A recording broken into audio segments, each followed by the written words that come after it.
Dr. Pepper, the one fans deserve. It's out there. It's in. What's going on? Everybody, John here with you. It's a Saturday, February 10th, 2024. How's everybody doing out there today? I'm going to give you the records and the starting lineups. We're bringing in Alec Nava here right now. So for Michigan, they are 14-10 in the season, 14-10-3, 7-8-2 in the Big Ten, head coach by Brandon Naurato. The starting lineup sounds like this: Rutger McGroarty, Frank Nazar, Gavin Brindley, Dylan Duke, TJ Hughes, Garrett Shifsky, Nick Moldenhauer, Keenan Draper, Josh Renesi, Chase Plesky, Marcus Stoppa, Philip Point. On defense, it'll be Jacob Truscott, Luca Fantilli, Tyler Duke, Seamus Casey, Ethan Edwards, Marshall Warren. The extra defense should be Stephen Holtz. Again, I'm taking this from yesterday. And Jake Borzuski will be in goal. And for the Michigan State Spartans, head coached by Adam Nightingale, they are 19-7-3, 13-4-2, which is first in the Big Ten. They'll give you their starting lineup: Isaac Hauer, Karsen, Dorwart, Daniel Russell, Reed Lepster, Nicolas Muller, Jeremy Davidson, Gavin O'Connell, Red Savage, Joey Larson, Ty Manisto, Tannen Shouty, Tanner Kelly. On defense, it'll be Nash Niehaus, Artyom Levshunov, David Gochardi, Maxim Stravik, Patrick Gary, and Matt Baskell. Austin Overetz will be the extra defense, and it should be Trey Augustine in net. Alec, I am a little conflicted in this matchup because although I root for the Maize and Blue, I do realize that Trey Augustine is a second-round pick of the Red Wings. He was excellent in the World Juniors. He was excellent last night. He only gave up one goal, and Michigan State Spartans are way, way better when they have Trey Augustine in net. Yeah, no doubt about that, John. How did it be you on college hockey? In fact, this may be the first time ever we're doing college hockey and a full broadcast together. When we go back to last year, which I was only able to be there part-time in the Frozen Four, but this time it is the real deal. Big Ten hockey, Michigan State. I know Michigan has that prestigious history behind them in terms of college hockey prospects. You remember last year, Adam Fantilli, Michigan State. Trey Augustine, he's the real deal. Let's not deny it. No, he really is one of the best goaltenders in all of college hockey. And again, it's been said a lot. I've looked up some of the numbers on this side as we're going to get underneath the puck drop here. But for Michigan State, you got some guys to watch. And Joey Larson, he's their power play specialist, 15 goals, 15 assists for 30 points. And then Levshunov is a good defender, 8 goals, 20 assists, 28 points. He's another power play guy on defense to watch. Admittedly, I have some prep here. We're not going to get all of the lines called out as we're underway right now. Michigan's going to be able to get a shot near the left side of the crease that's saved by Augustine and picked up now for the Spartans. So they are playing at Little Caesars Arena. It was a little bit electric here earlier on this side, and now we get to bring more electricity with Michigan and Michigan State. It's been a good weekend. Oh, yeah, it truly is. You look back at today, LCA saw a walk-off penalty shot winner from Mr. Gritty Man, Jake Wallman. It makes that look like a classic hockey. And now this. Yeah, it's going to be a lot of fun. This is going to get iced. 19:08 left to go in the first. There are a ton of people here to watch this game. And again, Alec, I will say this. I'm going to try to be as nice as possible here for Michigan, but I got to call it like I see it. It's really hard over the last couple of years to be able to replace guys like Matty Beniers and Kent Johnson and some of the other ones all down the stretch of the pipeline. This probably isn't the best Michigan team they've ever have housed, but you still got Rutger McGroarty, you still got Gavin Brindley and Seamus Casey. There are some pieces here. And Frank Nazar as well. You can say Dylan Duke. Perhaps as these two, they could perhaps spark an impact on this Michigan lineup if they were to get on the way to victory. But again, as you mentioned, it's hard to replace pieces that are of the best, like Beniers, Johnson, Fantilli, to name three of them. Yeah, and you got a lot of them over the last few years with Andrew Kopp, JT Comfort, Dylan Larkin, and the Red Wings side of it now from Michigan. They didn't play together that long.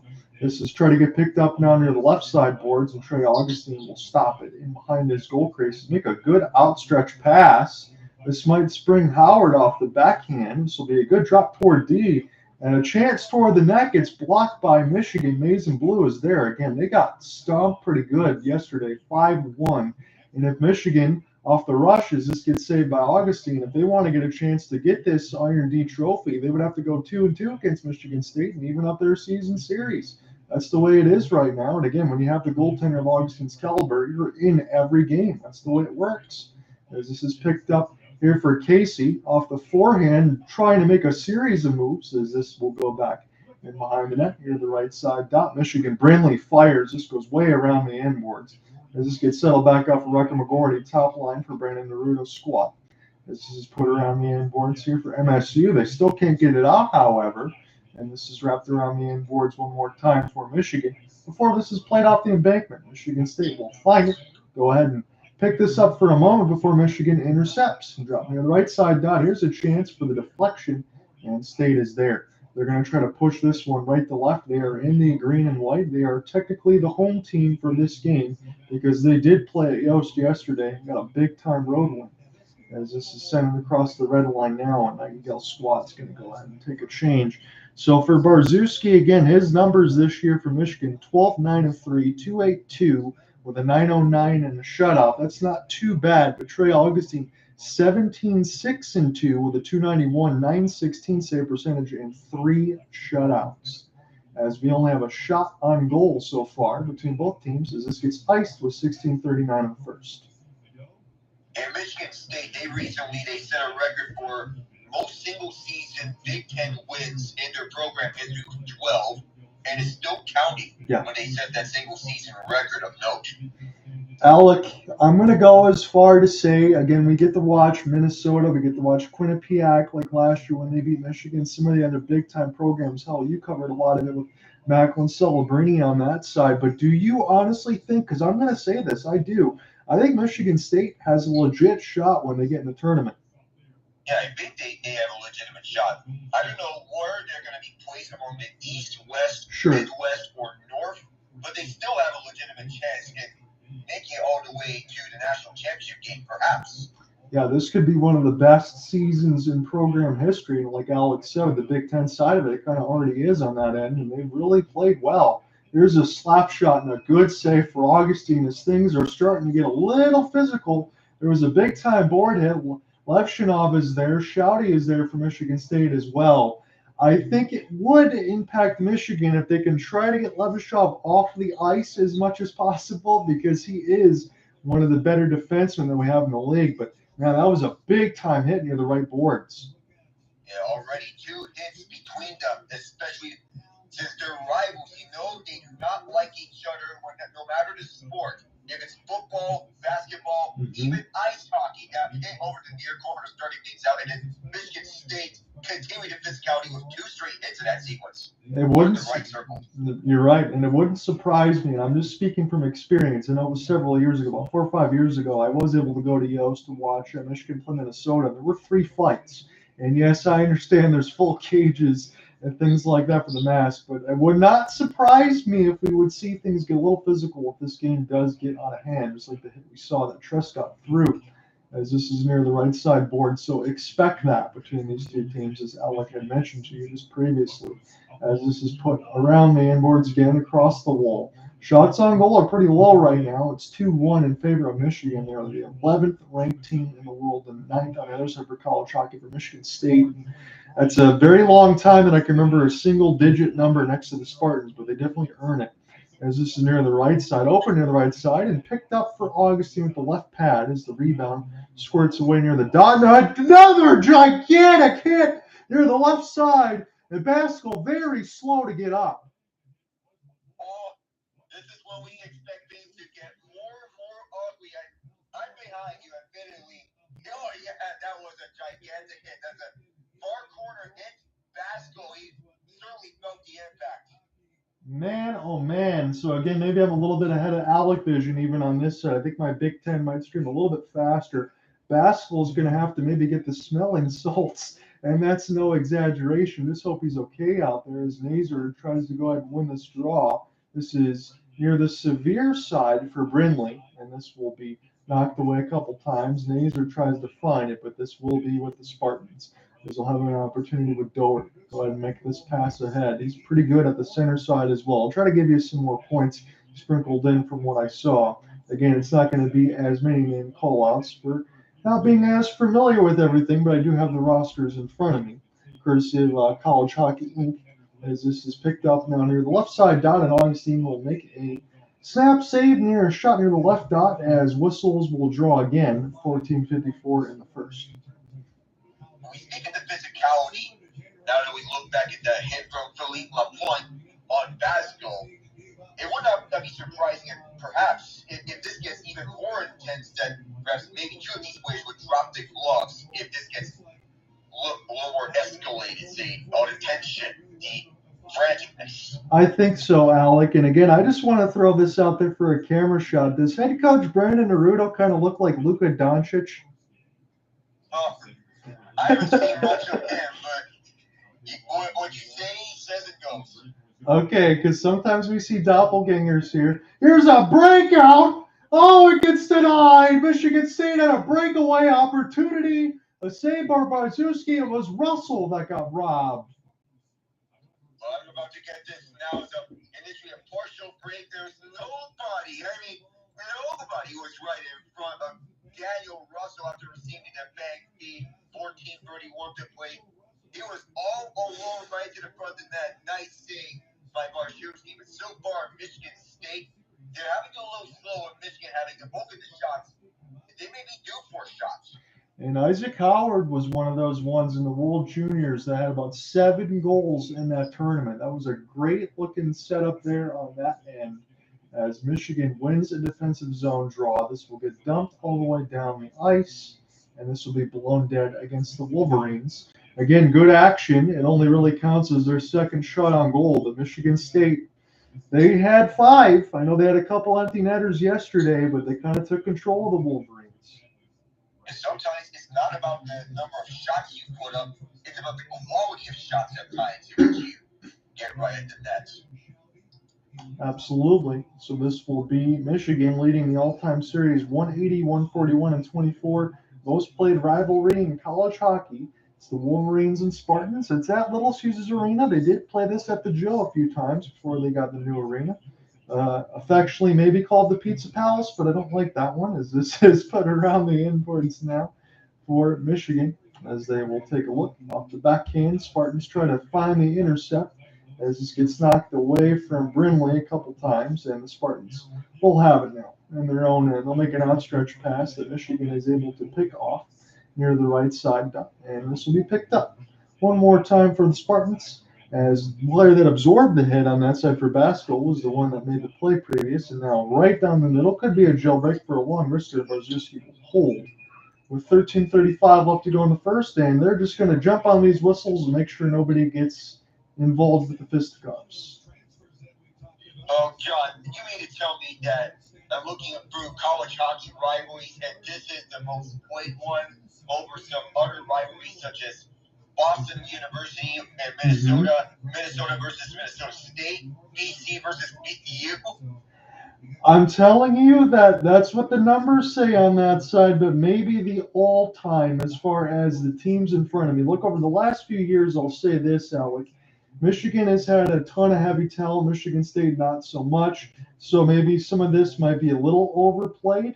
But these two teams, like you said, they don't like each other. But, man, the disparity of talent has been different a couple times. But it is nice to see, honestly, Michigan State being as good as they are right now. I think it kind of breathes some life into it. The puck goes off of the stick that was waiting near the left side dot, and we get a whistle with 13-13. I think that's a good point by you, because you've seen a lot of rivalries. You see Macklin celebrating. Hell, you covered it over the last side of the week. What did you think about it? I thought that BC was about to pull off the comeback. But nice of Celebrini to get 2 early goals in that first period that set the tone for BU and gained a 4-1 lead and not letting go of that lead throughout the game. Even getting a goal off a turnover from Luke Tuck, younger brother of Alex Tuck. And now they find themselves in the Beanpot tournament final against Northeastern after they beat Harvard. But well-played game between BC and BU. After BC got the 2 wins in the first 2 games, it was about time BU gets a win over BC. And Alec, I know both of us, again, you're more astute than I am across all sports. You haven't got to watch a ton of college hockey through the whole thing, but would you say Celebrini could be the best player in the draft? Well, many are saying that he is such. There's a reason why he is the projected first overall pick. I think he's one of those guys, at least for me on the side for the WJCs that I saw. He'd be a can't-miss top 6 at worst. You could do a lot worse than that. A shot from the point was saved by Holtz, and then Holtz let it go, saved by Augustine, and Rutger McGroarty was getting a face full near the right boards. Yeah, there's more of that physicality where that came from. And looking at the top 20 rankings right now, before that BPOT tournament, BC and BU, they were 1 and 3. They're still such. Michigan State and the USA Today hockey rankings, they're number 8. Though in the NCAA polls, they're saying number 9. So maybe conflict of interest between the rankings. Michigan, both USA Today and the NCAA agreed that they're number 11 in the rankings. I wonder how that works. Is that kind of like the regular NHL rankings when you have these experts? You might go up or down on a team depending on their goaltenders and what they got. Because I think both these teams right now, the fact that they're around the top 10, I think we're looking at it as this is nice save with the stick for Augustine tonight. A second rebound. Here's another chance from the point as this goes around the right side. Maize and Blue can't hold it in. And now Michigan State, Isaac Howard, long chance. Brzezinski has it. Oh, we get another hit. This time Dorwart is going to land right on his wallet. And they immediately did a camera cut. Oh, I wonder how much that was. Oh, yeah, that was way after the Yes. whistle. That was way after the whistle from Hughes on Dorwart. This was coming from a long time ago. Alec, I'm going to say this honestly, and I think you're going to agree with this. Michigan better be careful with how many of those they throw because the referees, they'll probably call a penalty on that sooner or later, wouldn't they? Yes, sooner or later, they may want to start getting the whistles blown more and more if you see more hits like that. I think he got away with one there. I think they're just letting that go and giving him a warning for that, but later on, they won't be such as lenient. Now we get a tackle near the right side of the crease, and I'm not exaggerating here. It was almost near the post as Dylan Duke got taken out. The Michigan State player was on the floor. That was shouty on that side, but the refs, like we just said with Alec, I really think they're going to have to start just calling penalties because you can't have this at every whistle. And this looked like a football game, and Dylan Duke got tackled near the left post, John. This looks like the whole Michigan versus Michigan State rivalry in football. Thinking back to the days of, say, Kenneth Walker and now Blake Corum and all of those names. I know there is a YouTube side of it. Alec and I don't bet, but they said, who do you think we're going to win? Going to put a couple dollars on it. If I had to guess, Robert, on that, and I think Michigan will find a way to tie it and get the season series back to 2-2. But that might be speaking with my heart. Another rebound. And this one's blocked out in front for the Spartans. Trey Augustine's made a couple sparkling saves as this is picked up now near the left side dot. And this will fall back to the Maize and Blue now. They'll try to go left to right for the rest of this period. The shot board leads 8-3. They might as well put a hit board on here, Alec. That's about as many as we've had on both sides as Nazar tries to find it. He'll finish a check to the neutral zone. Michigan State try to go ahead and find an entry, but Nightingale squad will take a change. 11 minutes left to go in the scoreless first, but it really has been entertaining. Admittedly, I don't think I'm going to be in a bad mood because the Red Wings did get the comeback against the Canucks. I know who I want to win, but I do want to see a competitive game, and I want to see Augustine play well as this one goes up and out of play. Yeah, both things can be true. We both want a competitive game around, and not just those one-sided games like it was in the past. Good thing that Michigan State is back to being in the top 20 in the NCAA rankings. They really needed this, and they're getting it. If I round the news, a new hockey arena, I'm guessing. That would be cool. That would be the interesting news to me on that side. I was not aware of that. I'll have to make sure that I look that up for next future broadcast because if this continues, Michigan State can probably make a run in this tournament. As I already asked with Alec, I kind of think we both agree that this team is really, really good. And on that side with Trey Augustine, as you mentioned, his numbers are legitimate, as this is put around the inboards now for Michigan. And it was Trescott that got swallowed up near the left side. This is still with the Spartans now, but it's very contested near the left side of the red line. Michigan will get an opportunity to pick this up now. Off the stutter step, they'll get this up to center. Brandon Naurato's squad is just stuck near the players' bench. And now this will be with the green and white. Take the outstretch pass and try to start this again right to left. Again, I'm very surprised at this point that there are no penalties considering everything that's happened. Clearing attempt will bounce off the referee, and Michigan will find it. We'll try to get this across the wing wheel logo, and I can say that because they're Little Caesars. They went offside. 9:46 left to go in the first. I'm surprised that they don't have any ice scrimmages though so far in this matchup. I think this game is moving too fast for it. Everything to keep track of. I don't know what is the reasoning as to why no ice scrimmages this far, but there should be some. Now we're getting one. Yeah, we're gonna need some, Alec, if this continues the way that it has been. But nonetheless, it's been a very entertaining period, and I'm beyond glad that you've been able to join me for this one because honestly, we were kind of figuring out. I'll lay the schedule out tomorrow. I know it'll be the Super Bowl between the Niners and the Chiefs. But I'll lay the schedule out. Hopefully you can either join for Tuesday or Thursday because I know I got a couple big games coming. That one against the Red Wings with the comeback against the Canucks. I asked you. I thought maybe 2 out of 3 for the Red Wings between the Canucks twice and the Oilers. They got one now. I happen to think, Alec, when they go back to Vancouver on Thursday, that game is going to be a little nasty. And there's the feeling. Because Vancouver, they're silently one of the more physical teams in the NHL.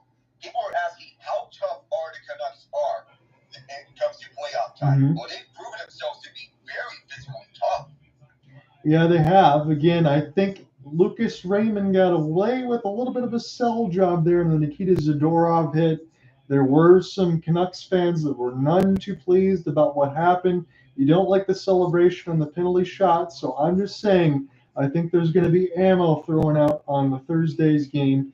Red Wings might have to get beat down a little bit on that side, but I do think it's going to be a must-watch considering what could be out in front of it. That's just my 2 cents. As we're going to check back into the action now. Edwards here for Michigan.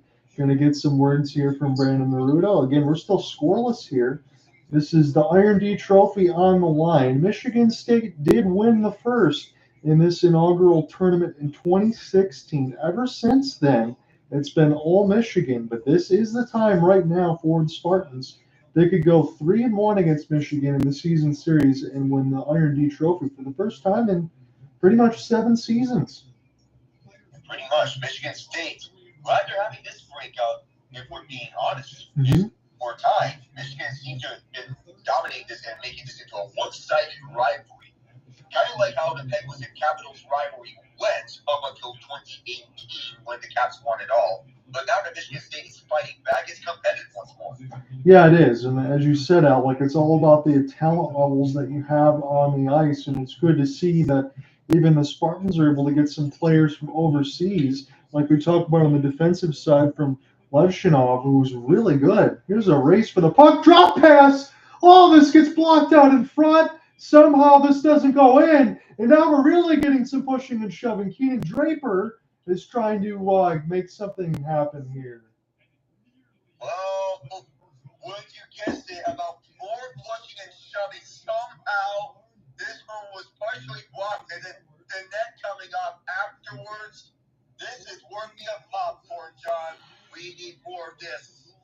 Man, there was a chance for Michigan State. I believe that was Russell in on the doorstep there as he checked in on the lines. He got a slap shot block. He tried to pick it up there and tried to slide it past Barzuski, and that was awfully close. As the Spartans have had a couple really good chances. Honestly, they probably had the better chances than Michigan had, especially with the breakaway in that last opportunity, although the shot board is 8-3. As this is now and across the left side red line, and this will be blown dead against the Spartans, and we get an ice hit. I'll tell you, it's about quality, not quantity on most times. That's why sometimes when you look at the number of shots fired on goal, the number of shots can be a little misleading as to how the quality of the shots are. What are you thinking of this game so far within the first 10 minutes, Alec? I mean, I guess you and I can say we expected a physical game, but I think even for both of us, not this much. Not this much of physicality. It's coming to the point where, yes, I'm going to have to go with you on the fact that we need a hit for how many hits are thrown out there. It really does feel that way. Again, we're looking at some of the Michigan hockey rankings. Quinnipiac 5, Denver 6, Maine 7. Some of the traditional powers as this gets picked up now for State near the left side. Good forecheck here for Michigan as they'll try to get this one back across the center ice side. Chance near the right dot. Good save, Augustine, with the glove as he was in the butterfly. Denied a good scoring opportunity. And that will allow Michigan State to get an opportunity. Try to pick this up off a couple skates. And now Michigan will find a chance to recollect this thing with 8:10 left to go in the first. Again, my apologies for not getting as many name callouts. Don't cover college hockey a whole heck of a lot, but since this was on the Big Ten and I wanted to get an assignment, let's just do this before the Super Bowl, and then we got a huge week next week. As this is Michigan State turnaround shot, and it's in the back of the net, and the Spartans take the lead. It's about quality of chances. First off, Michigan State, they stopped one from Michigan on a turnaround, not a turnaround shot. That was Michigan State getting the goal on a turnaround for the SWAT. The first stop, it was Augustine who shut down Michigan on one end. Yes. That's the turnaround shot. The other way, it is Kelly, 26, who gets Michigan State on the board. Tanner Kelly, 5'10", 175, this junior, lighting the lamp up first. That's pretty good poise there for Tanner on that side to be able to, as you said, spin, turn around, and shoot between the dots, keep the poise on the rebound. And I agree with you completely. Trey Augustine with a sparkling save on the other end. And how many times have we seen that in the NHL? Like your goaltender makes a stop at one end, which leads to a goal on the other. And kind of like how it gets reminded me of stellar goaltenders making one save on one end, and then their star forward scoring on the other end. Say, how about let's see an example, Igor Shesterkin followed by Mika Zibanejad. That's a pretty good one there, although I guess you could maybe flip that name and say Jonathan Quick of late. Jonathan Quick, that can also be brought up there. Alexei Lafreniere on the other side. He's emerging nicely. Absolutely. Again, we will get into the NHL scoreboard as well because I do have to talk with Alec about a few of these results. We'll probably take a look at the college board as well when I have the college hockey side of it up. This is now 7:25 left to go in this first. It's been a very entertaining first period, to be honest. I have really nothing to be upset about. Regardless of whoever I'm rooting for, I'm going to keep it straight down the middle. As this is picked up now near the right side dot, Michigan able to find this near the left side boards. There's a scramble for the puck, and State does a great job to go back in their own end, absorb a few hits, and try to keep it clean, as this is a beyond physical contest at this point. Nazar will try to pick it up after Michigan has a staple gun against the boards. And now the Spartans stuck in their own end off the forecheck. They'll look to start again right to left. This goes behind the cage of Trey Augustine as the puck was loose for a moment. And now State will finally get this one right to left as they will get a chance to pick it up off the clear. Barzuski will stop it. Now near the left side, Rutger McGroarty gets pasted. He's able to stay on his feet, and Michigan State will fire it in off of the delayed offside. They got to check back up here as Michigan under the left side red line. We'll try to go ahead and relocate it. State has it. They'll get it near the right side red line now as they'll get an opportunity to pick it up. It'll be Baskel. Send this one all the way down. Near the left side, State with it, trying to be patient off this backhand. And they'll have it under the left side as this is a pass toward the slot that gets picked off by the Wolverines as one of the Spartans step up into a hit near the right side boards. Here's a chance that's loose out in front, gets blocked. Here's a slapper that goes wide near the left side red line again. As Alex said, quality over quantity at this point. Michigan State has had some primo goal-scoring opportunities. Here's another chance off the rush near the left, and this gets saved by the pad of Barzuski, but the rebound will go to the Wolverines. It'll bounce off the bankman in the neutral zone left side. Trescott will send this one all the way across the boards where Augustine will stop it.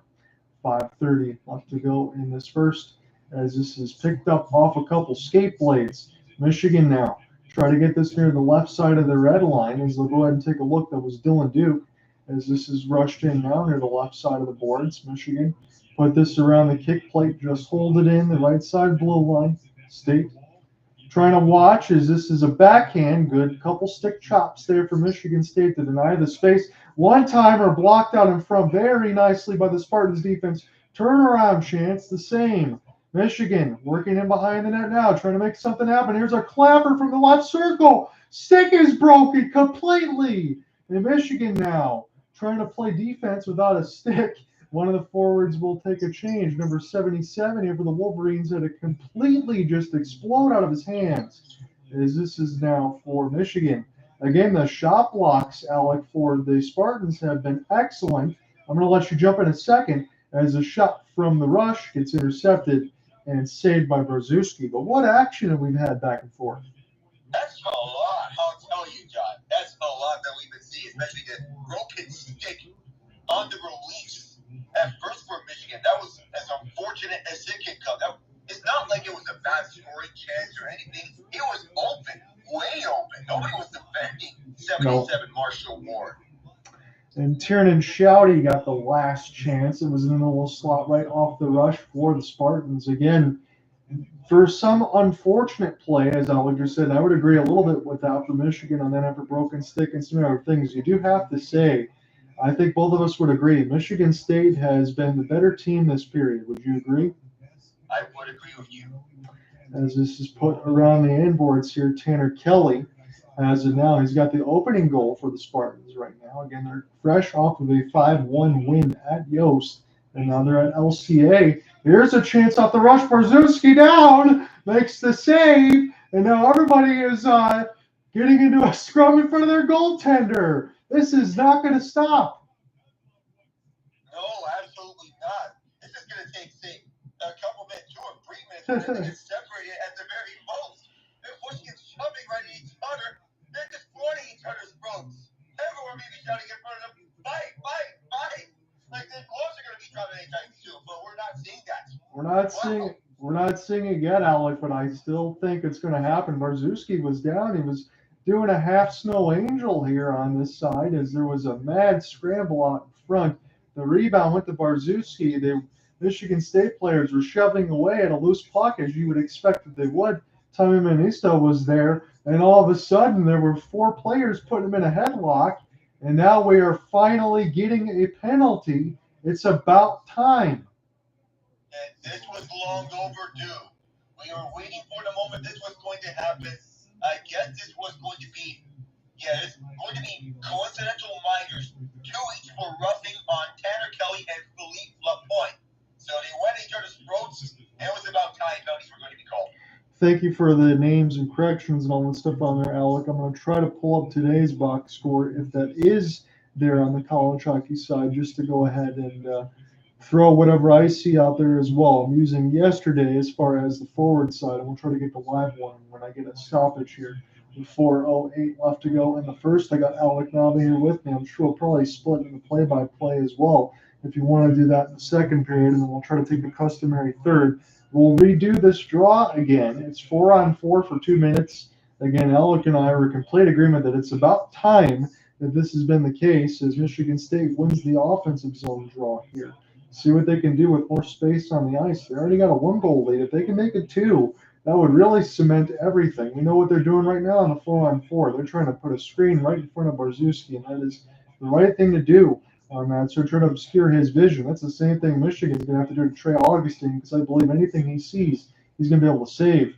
Here on the left side, turnaround chance. This one get blocked by the maize and blue, and now they will get an opportunity to make an outstretched pass.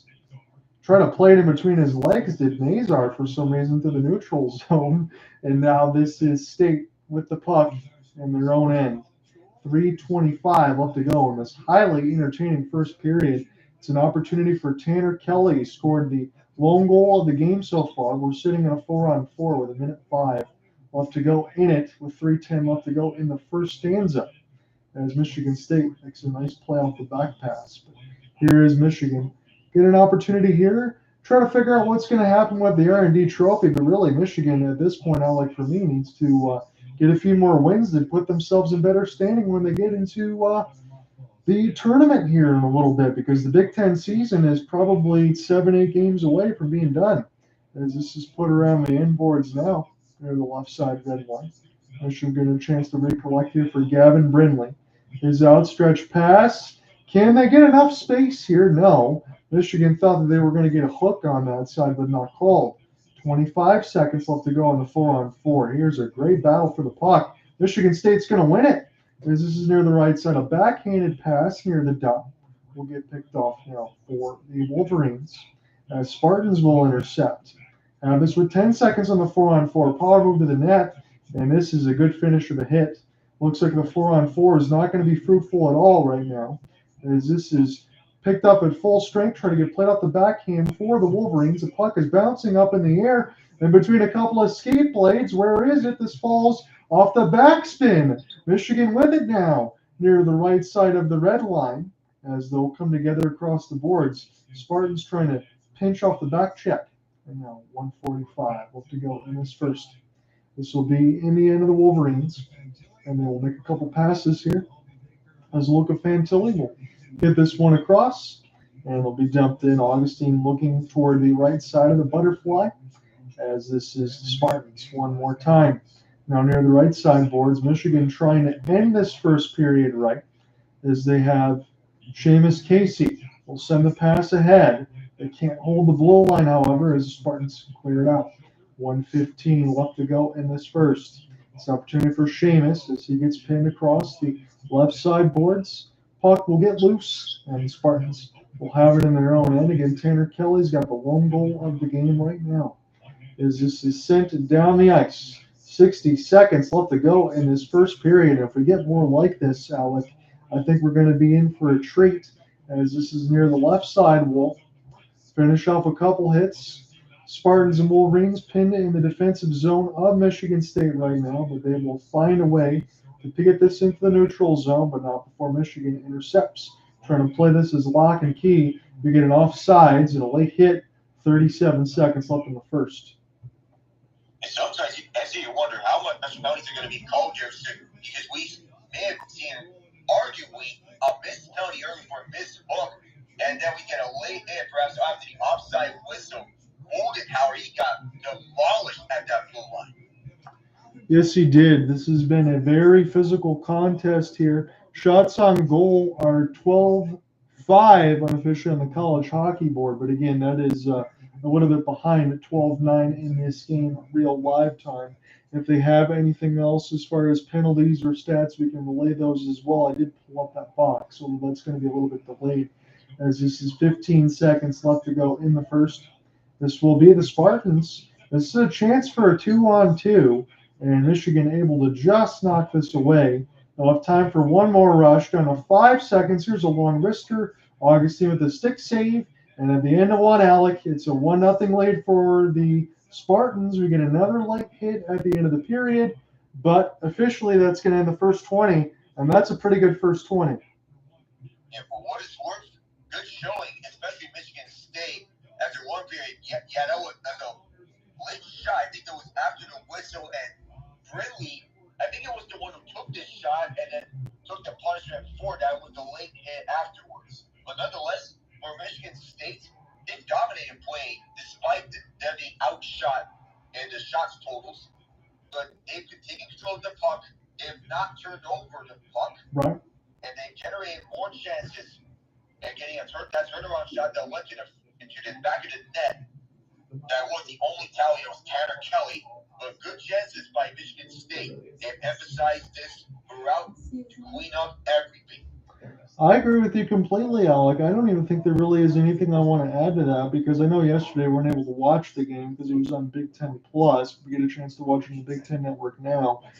But for Adam Nightingale's squad, I really like that. I'll double down on everything you said as far as the Spartans and their contributions. And look, we know that this is going to be a physical game. Hell, we've seen enough for the 20 minutes to probably last us through a full 60, and that's no exaggeration. Michigan State, I don't think you can get involved with all the physicality. Don't let that go over your head. Just continue to do the things that you're doing and frustrate Michigan maybe get a couple more goals here, and I think that they can go ahead and host this trophy. That's what I'm thinking right now. Yeah, a couple more won't hurt for them. You outmatch your opponent on the physicality battle. Not only that, but also continue getting those clean chances in the front. Do you want to take a look at the NHL scoreboard? We've had some intriguing results, and we have some teams that are playing well out of the break and some teams that are not playing that well. Let's take a look at them because we have some upsets to speak of. Well, this one may not be an upset, but I'm surprised that this was a close game. Dallas 3-2 over Montreal to start it up. I'm going to take a look at that. Sorry, I was getting a sip of water. 3-2 is the scoreline. Tyler Seguin, honestly, Alec, he's had a resurgent year. He's got his 19th goal now, and it's also good to see for Montreal on the other side. I know they lost, but Yuri Slafkovsky is starting to pick it up as well. Two good signs for two different teams. Yeah, good thing that Slafkovsky is now up to double digits on the goal marker. They were expecting him to be a developmental project as the first overall pick, but nice of Sagan to pick up the pace and get up to 19 goals on the year. Already he has 40 points on the season. They don't need to be the face of the franchise as he used to be, but he's still doing enough to get them up on Stanley Cup contention. Yes, he is. And again, before we switch, I just want to throw this out there because I know Mike Matheson's a pretty good player, but I didn't realize he's got 31 apples on the season for a team. Alec, I don't think Montreal's going to make the playoffs, but I still think Martin St. Louis is doing a pretty good job considering what he's got. And Ken Hughes has to smile knowing that Matheson, he's went from second pairing defenseman on the Penguins to the top defenseman on the Canadiens. That's a big of a turnaround ever since he was down in Florida. Many questioned the trade from Florida to Pittsburgh, but now Montreal, you're taking advantage of that. And I have to give props to St. Louis on that. Next up, how about your guys in this comeback over the Vancouver Canucks? And speaking of the Canucks, I covered them in their game against the Boston. Yes, you did. I was surprised that they were rather sluggish. They tried to do their best to win this game, but a penalty shot by Jake Walman was the difference 23 seconds in. Patrick Kane makes his return from the break. He got Sprong and Rasmussen to tie the game at 3 before the Woolman penalty shot in the gritty for the home fans. But again, I will say this for former Red Wing Philip Hronek, I know it was just his 4th on the year, but it is nice when you get a chance to play with Quinn Hughes on the other end. And I think both teams, I know I mentioned this to you before, but both teams with that trade in between Detroit and Vancouver, I think they both made up pretty well. Yeah, they both smiled, right? Both were smiling as a result of this trade with Hronek being on the top pairing with Quinn Hughes. It's nice to see what a full year of Hughes and Hronek can do wonders on the offensive side, especially Hronek manning that second pairing. How much money? I know this is a tough question to ask right now, but Elias Pettersson's going to be a free agent, my friend. What do you think he's going to command per year? This is a really tough question.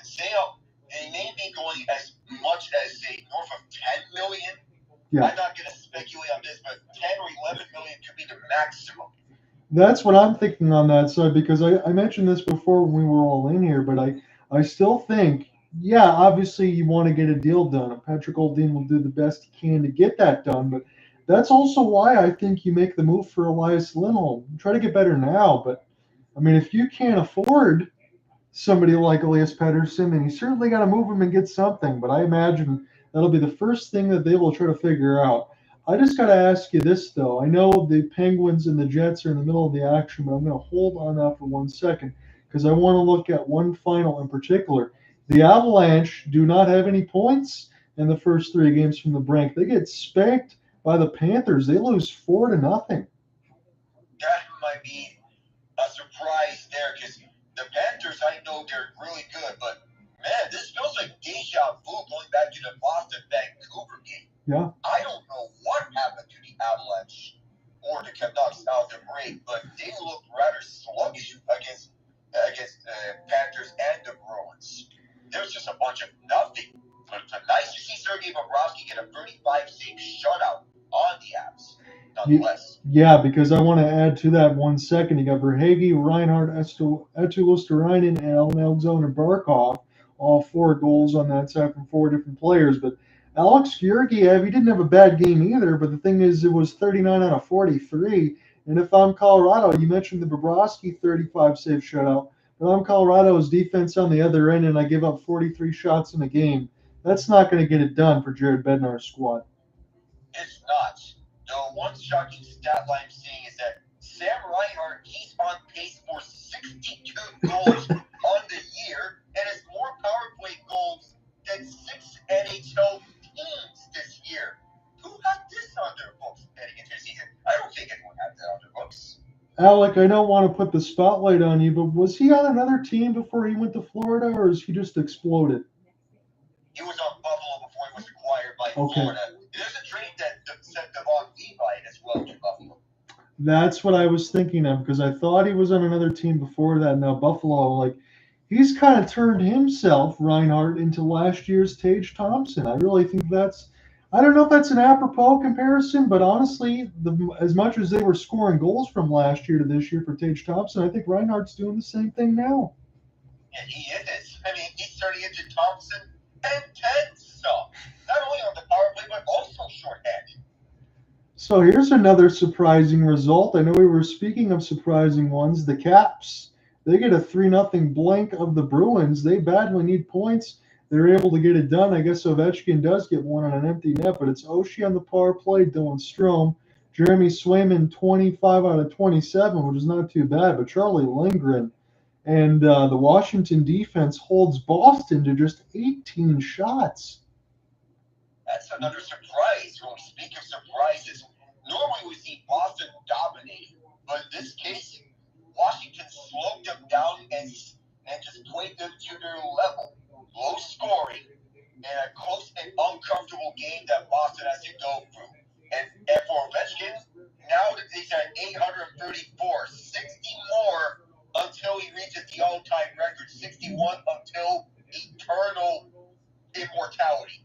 I think if you're Ovechkin here, Alec, I know it goes without saying, you're playing in the NHL with the Caps until you break the record. It might take a little bit longer than we all expected, but I still think he is going to get there. It may have slowed down this season because we were normally expecting to see at least 40 goals in a season, but this has been an uncharacteristic year for him. You think that he'll be finishing realistically somewhere at around the 2017 pace. We had just 33 goals, which was his worst year goal scoring wise. But still, if you're Ovechkin, you want to go after that record for as long as you can in the NHL, and then you can hang up the laces. Absolutely. And again, that Stanley Cup against Vegas in the inaugural season was big there for the Caps. That might be the only one that he gets, but now it's about breaking records. I see it's about 3 minutes to puck drop, so it's going to give us enough time to discuss this.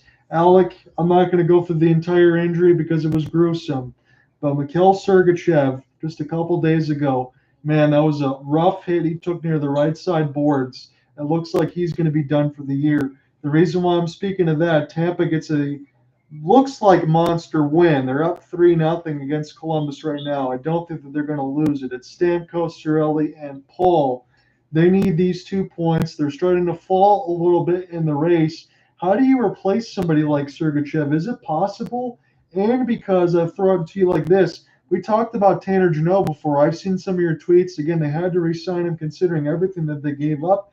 But I really don't think Tampa can afford to go out and get a top 4 defenseman with their draft picks and everything else. Yeah, and given their cap space, though they had $8.5 million of cap space, however, they're using a lot of that on IR. Sure. They're taking on Brent Seabrook's LTIR contract. They need to offload that if they were to make a trade for a top defenseman who's available at the deadline. Perhaps, because it's very tough to replace Sergachev. He may be out for the year. Even more brutal is that it was his first game back from injury. Yeah. He's been fighting it all year, and it's one of those things I can ask you this too. Is an injury to Sergachev the type of injury, considering where Tampa is right now, they're 27, 20, and 5. They're in the second wild card spot right now. Is an injury like Sergachev enough to maybe keep Tampa out of the postseason? If their depth issues persist, it may be borderline. Okay. I don't know how they're going to work out for the rest of the year, because I feel that we've seen this August story because somehow they'll find a way, but it's borderline. It's a legitimate question to ponder over. They've adapted to being a top-heavy team. Though outside of Victor Hedman, only other top defenseman that we could possibly think of is Eric Chernak. Yeah, I'm right there with you, and I wanted to throw that question out there to see kind of where you are, because I'm right there too. I think from the beginning of it, I said Tampa could possibly miss, and like maybe that's going to happen. But let's just look before this period starts. I'll try to pull this up here really quickly to see what their upcoming games are going to be. Again, we had 13 shots to 9 on that side for the Wolverines, but it was a Kelly goal for the Spartans that had given them the lead. But upcoming after Columbus is Boston, Colorado, and Florida for the Bolts. So it's going to be a tough week for them. They really kind of have to get forward the next 6 points. And they need to. Say, I'll give them, I think Colorado, they could be in it. However, Florida, given how the Panthers are increasingly more physical, and that the Bruins, they revive themselves, realistically, it's 1 or 2 wins. The Bruins, they're still a top team in the league, especially since they're without Matt Poitras's rookie season's basically over by this point. Yeah, that's what we saw at that. And do you want to take this second period here, Alec? I'll give it a go, John. Absolutely. I'll back you up. Let's have some fun with this next 20 minutes. So here we are, duel of the D, the Michigan Wolverines and the Michigan State Spartans, 2 of the best teams in NCAA college hockey. The Spartans experiencing a revival of a season. The Wolverines, even though they are not fielding the same team as they were last year, they're still a force to be reckoned with. Though we don't realistically see them as a 1 seed this time around if they were to be in Frozen 4 action, but they're still going to be there. So second period is about to get set. I am out now, joined here by John Ott. So here we are, face off about to get underway, and there's a false start to begin face off. Or they're just making sure, maybe they're making sure that the clock is correct. And now Michigan wins the face-off. The Maize and Blue have it. They go from right to left. The Spartans from left to right. Basically how it is for road teams and the Red Wings at games in LCA. The Spartans are designated home team, and this will be sent down for the distance. A foot race for the puck. The Maize and Blue win it. They'll force a face-off opposite Trey Oxy. Yeah, we're going to have to watch here, Alec. We talked about a lot in the first, just how physical this game was as the fans are falling back into the seats for the second period. Is that going to be sustainable? Because honestly, I don't think so. They expended a lot of energy in the first 20 minutes just throwing the body. Yeah, you would expect that this may start to tone down. You can keep this up for 1 or 2 periods, but after 3 periods, well, I don't think it's that much either, John. Back into this face-off, the shot for the point gets deflected up high, and now it's behind the net. Michigan tries to go around. It was TJ Hughes, and this was poked away. It's a foot race to it. This will be won by Dylan Duke as he retrieves it at his own end. Wolverines see this puck get poked away. Duke will stay with it for a moment before the Spartans take back up at this puck. The way offside will be touched by Michigan State, so no offside call. Duke tries to take back this puck from the Spartans. And this will get advanced up forward to 23 Reed Levster. And around goes Levster. Levster fires and a save by Jacob Barshewski, the graduate student from O'Fallon, Missouri. He'll hang on. Yeah, an opportunity to make an easier save there. Again, you don't need Barszewski to be Marty Turco, the former legend of the Wolverines. Just make the saves you need to make and allow Michigan to try to get back into this game and solve the Spartans' defense. They have yet to do it. Yeah, they have yet to do that as they were getting stymied. They had 1 good chance in the first period, 1 or 2, but perhaps that was about it, despite having 14 shots thus far in this game. There's another face-off win. This goes to Marshall Warren at the near side boards. Up for the Sidman side, the Spartans retrieve it, trying to clear. They do so. It's all the way back to Michigan's, and it's another icing, just as Ethan Edwards touches up. Yeah, so we get an opportunity as this slows down just a little bit here, as we kind of thought it would. We'll see maybe a feeling out process before we get opened up here in the second period. All that's left to know is who's going to have the advantage. It's one the fans doing the kind of style dance over Yes. hands. It seems like it. Long shot from the left point. Augustine kicks it aside. Oh boy, as y'all think about music, especially at the Super Bowl halftime show, Usher headlining it. At the center, it is McGroarty getting his right back to Casey. Aside for Brindley. Brindley fires. Save Augustine. He'll hold on it. That's it with his chest and low push. Nothing more. So I know I'll be a little bit ahead of you for this, but Brzezinski 25, Trey Augustine's 18. We got a chance to watch him in the World Juniors, youngest goalie in the NCAA for Augustine. And I got to tell you, Alec, he is the real deal. And we've noted this many times before, such as many times when one player gets conflicting because they're prospect of one team, Right. and one team of a hometown or their favorite team. And well, you can say that for Augustine. Well, Pat Rush can relate to that with Aiden Hutchinson playing for Michigan and then getting drafted by the Detroit Lions. Yeah, you have the talent regardless of who you root for. Again, you might have a little biases. I can understand you bringing up that point on that end, but sometimes those players are just really, really good, and that's what you're hoping for your teams. I mean, if you get a goaltender in the second round, you have to imagine there's going to be some promise there. And between him and Sebastian Costa as the goaltenders of the future for the Red Wings, so far, we can place our bets on Augustine being the starting goaltender, but having Costa as a 1P to Augustine is not that bad. This puck goes right into the Michigan zone. They'll take it up as Michigan State lost the puck. It's cleared all the way out to Spartans restart. They'll be taken up by Howard. Howard gets it in. A shot, save, Marshowski. And some more pushing and shoving afterwards. They come in each other's faces, but there's not a lot of heat between Scott and Larson. No, not right now. Again, we'll continue to monitor that. And as you said, in between the goaltending situation, if it wasn't for the Red Wings right now, that looks line, you kind of wonder where they would be, because with Ville Husso and James Reimer, you might be looking at them being on the way up because of guys like Augustine and Costa in the near future.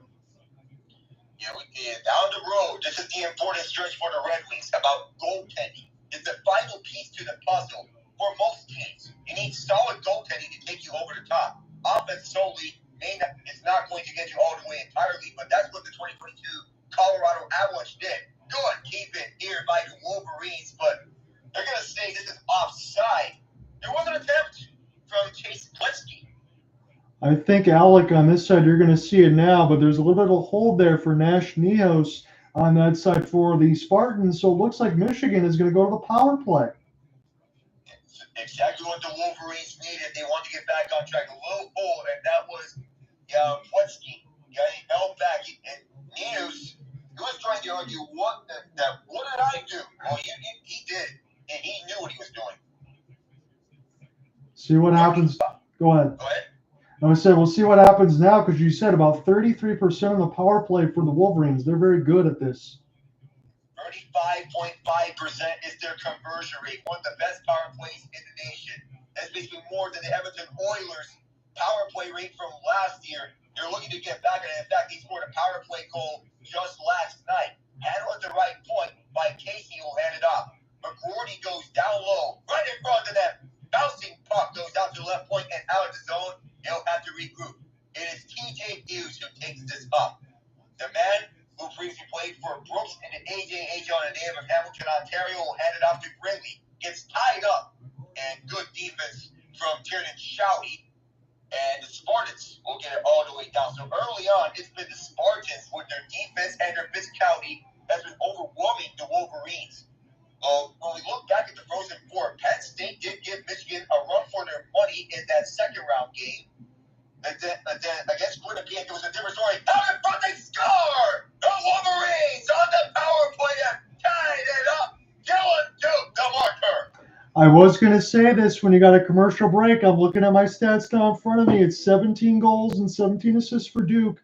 That is now his 10th power play point.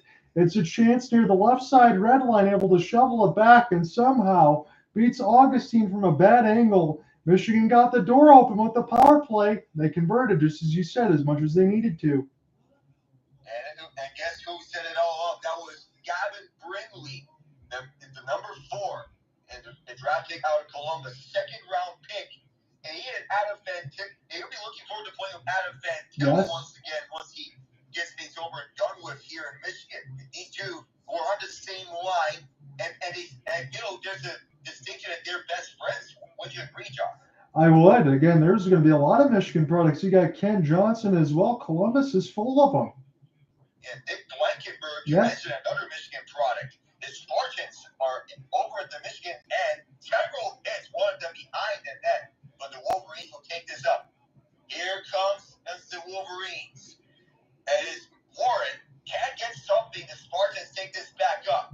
They move into the attacking zone. Oh, Jay Barbarshewski. Oh, Daniel Russell, he'll keep it in. Can't handle it. The Wolverines get this out and carry this to center ice.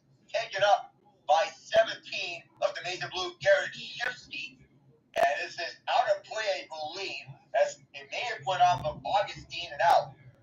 Alec, that is breakaway attempt number 2 for Daniel Russell. Luckily for Barszewski, he's 0 for 2. So Barszewski 2, Russell 0 on breakaways from Daniel Russell.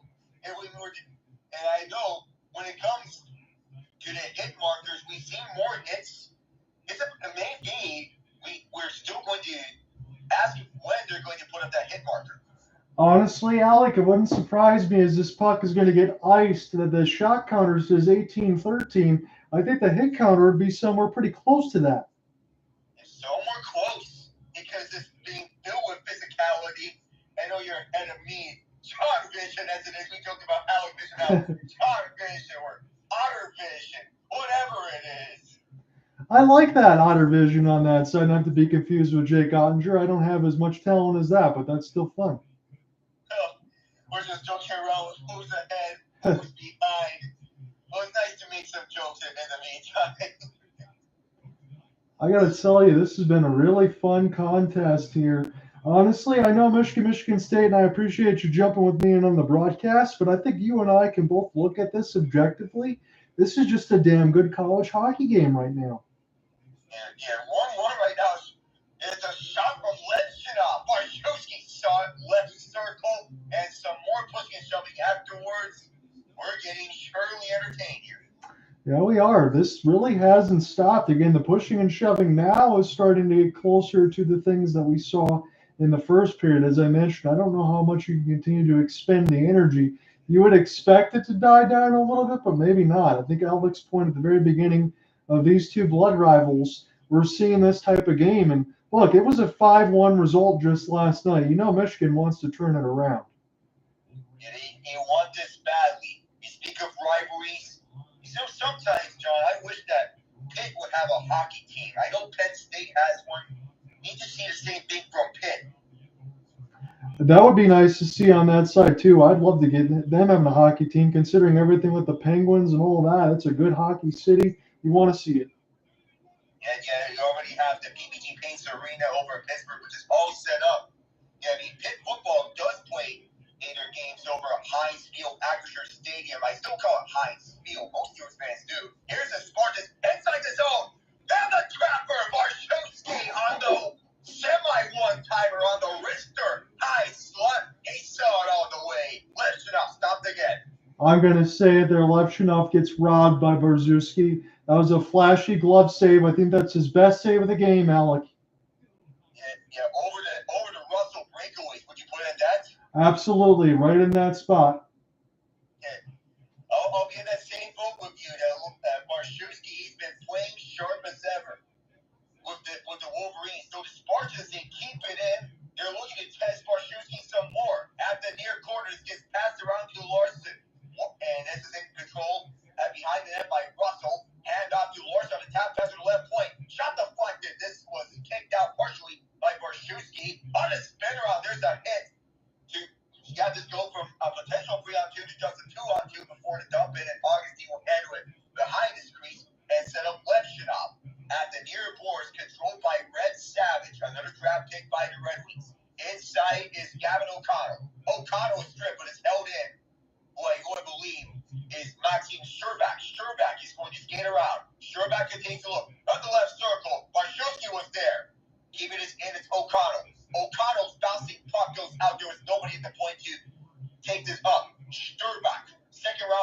Buffalo Sabres fires it around, but this goes back to neutral ice and then back to the Michigan zone. 13:30 to go. Game tied 1-1. Dylan Duke the equalizer after the initial goal by Tanner Kelly. Inside goes Edwards. Edwards to the net. Oh, he gets walloped around by Sturbach. Play continues on, and then some more guys fall down like bowling pins in another collision. After Michigan State end, stopping is Levster. Levster's going to pass in front. There was a block pass on the way, and then a follow-up from Nicolas Muller, which is stopped by Barshewski. I'm glad to have you on the call, because you're doing a great job throwing all the names out, giving me stats, because I'm just looking at and watching this as the color side, and I see Levshunov, and I see Strawback, and I see two players that I probably wish would be on the Wolverines or could be on any programs. They look like pretty good NHL defensemen at this point. Yeah, not to mention we spoke of draft picks around Sturbach, Red Savage, Isaac Howard. Howard, who was on the World Junior winning team with the United States this year in a 6-2 victory over Sweden. They were playing the villain role throughout the World Juniors, and they've adapted well to that as Augustine holds on. I think that's a great call by you. I think that also tells you that both of these programs are used to pressure. They know what it's like on this side, and that kind of bleeds into the rivalry here. And that's what makes it a lot of fun. Like, as you said, these two teams have a lot of talent. In Michigan State, this is probably their most talented squad they've had in a long time. And if I'm Barszewski, I'm a 25-year-old. I don't want to be outdueled by my 18-year-old counterpart on the other side of the crease. No, you don't. 25 years old, you have more experience at the collegiate level than Augustine. Though Augustine has been one of the most highly touted goaltender prospects in the NCAA and the NHL. That's why Michigan State has it for a reason, but Barszewski, if that's to be a sense of pressure situation for him, considering that he's going up against an 18-year-old, given he's 25. I agree with you, Alec, on that side, again, because the talent's not all there either. Yeah. Everyone is knowing each other all throughout, especially the U.S. World Juniors team that has a lot of talent around, especially in BC, between Gabe Perreault. There's a goal! And started strike back! Turning shouting, just as I was speaking of the U.S. World Juniors team. Their native is St. Clair, Michigan, strikes for the Spartans. That's very cool to see the local product get it done. Tanner Shouty, there's a ton of traffic in front, and Barszewski can't find the rebound. It's near the left side of the red line, and that's an easy finish past the sprawled out goalie. And again, as the shot board is even at 18, Michigan was able to get the door open on the power play, but I'll speak to it again, as Alec and I talked about. The better chances have been with the Spartans. They've been able to hustle, get into the greasy areas, and get some goals. This time they take the lead. His third goal this season was Shouty, and that was coming off a rebound shot from the point from Nash Ninus. Don't know how to pronounce his name, but I'm still getting to know these names some more, considering that this is one of those times where college hockey is going to be covered by either one of us. First time we're getting a full coverage of the two full college hockey game together. Michigan State is in. Backhand shot on the turnover, and that was not a clean look, considering that Red Savage was on his knees as he shot it, making life easier for Barszewski. That's the last thing you want for Brandon Naurato's squad. You just conceded a goal, and then you turn the puck over near the right side dot, and Red Savage gets 2 attempts at it. Yeah, on his knees as well. Even Edwards, he was all over him, shoving him down several times, looking to defend this the entire way. But Bob Nightingale's squad, they're on top of this the whole way. And a false start on the faceoff, who gives away again. Nicolas Muller was the one thinking he's going to stay in. I've really enjoyed what I've seen between these two squads, and again, I'll double down. Michigan State, as far as their tournament run, this definitely looks possible right now. They're going toe for toe with the Wolverines. And they are.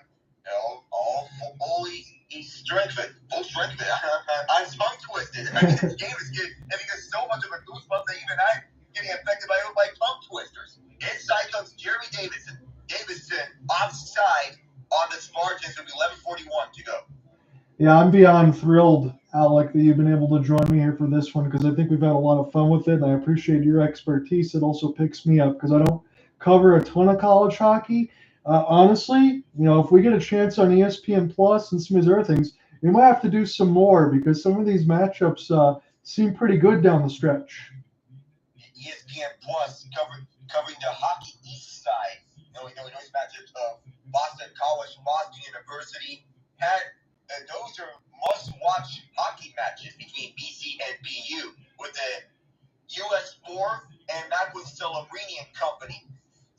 Now this puck goes around to the opposite side, opposite point, down low. Mark is stopped though with the puck. He's stripped of it. He's behind the net. Augustine trying to hold on. He is being bullied. And fortunately for Augustine, the whistle was going to be blown because he was under, and he held on to it. Yeah, he was under siege. He was able to find it and keep that poise. And that's the thing for me, Alec, that I'm going to watch is now Michigan State is taking the lead. You expect a little run here from the Wolverines at some point. We'll see how Augustine's going to be able to respond. Again, we know prospects and draftees and everybody else. The brass is watching, I'm sure. Yeah, press. The NHL scouts surveying talent here throughout this game, especially those who are watching onwards. Rutger McGroarty, first-round pick with the Jets. Gavin Brindley, second-round pick with the Blue Jackets. They're paying attention close to him as Warren. He got shoved hard towards the wall. This will be kept in by Kelly, the guy who scored the opening goal. But this is passed backwards right by the blue line. Michigan State's going to dump this in. And rushing in off the turnover comes O'Connell. O'Connell is pushing the bench. Around for the boards, goes to the left point.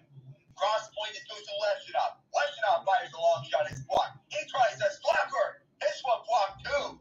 And I think someone took a shot. Tiernan Shouty, who was shoved down right in front. 10:41 is left, but the physicality is intensifying. Yes, it is, Alec. And Levshunov, the third time was the charm to be able to make a glove save there for Barszewski on his shot from the point. I've certainly liked his game. Yeah, so far, so good for Michigan State. They've been the better team throughout the match, and it's showing not only in the shot force right now, but in the chances that they're getting. Michigan needs to strike back with as equal of as good chances that the Spartans are putting up. Here they are inside. Hand off from Nazar. He gets it right back. The Blackhawks prospect is going to look for the right circle. One timer Brindley, and that was stopped by Augustine. This goes back to the point. And then this one kicked off the leg of Brindley, trying to get this back. Puck battle along for the half wall far side, and the Spartans clear it. But taking this back up is Tyler Duke, who fires around, and Augustine will slow it down.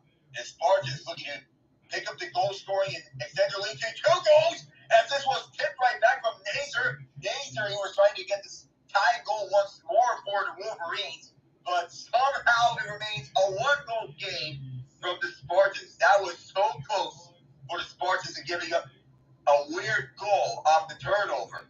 Wolverines get this out. This will go all the way down for an icing. Yeah, it just goes to show you that anything can happen, and you got to be on your P's and Q's here. Both these goaltenders, I think they're going to have to hold the fort here, because if Michigan State gets an extra goal here, I think that could be absolutely critical. We'll have to see what the Wolverines can do with the final 10 minutes of this second. It's the beauty of Big Ten hockey, John. I'm glad the Big Ten, they're one of the big conferences in the NCAA to have ice hockey as one of their priorities. Speaking of the Big Ten, Minnesota did beat Penn State earlier tonight, 3-0. Penn State's unranked, as opposed to last year when they made us the 2 seed in the Midwest Division. Michigan keeps it in off the clear intent from the Spartans, but this shot goes nowhere. The Spartans get this out. And Minnesota's still the strongest ever, one of the best teams in the nation, looking to exact some revenge after last year's outcome, seeing Quinnipiac come all the way back, scoring 3 and answer for Donati.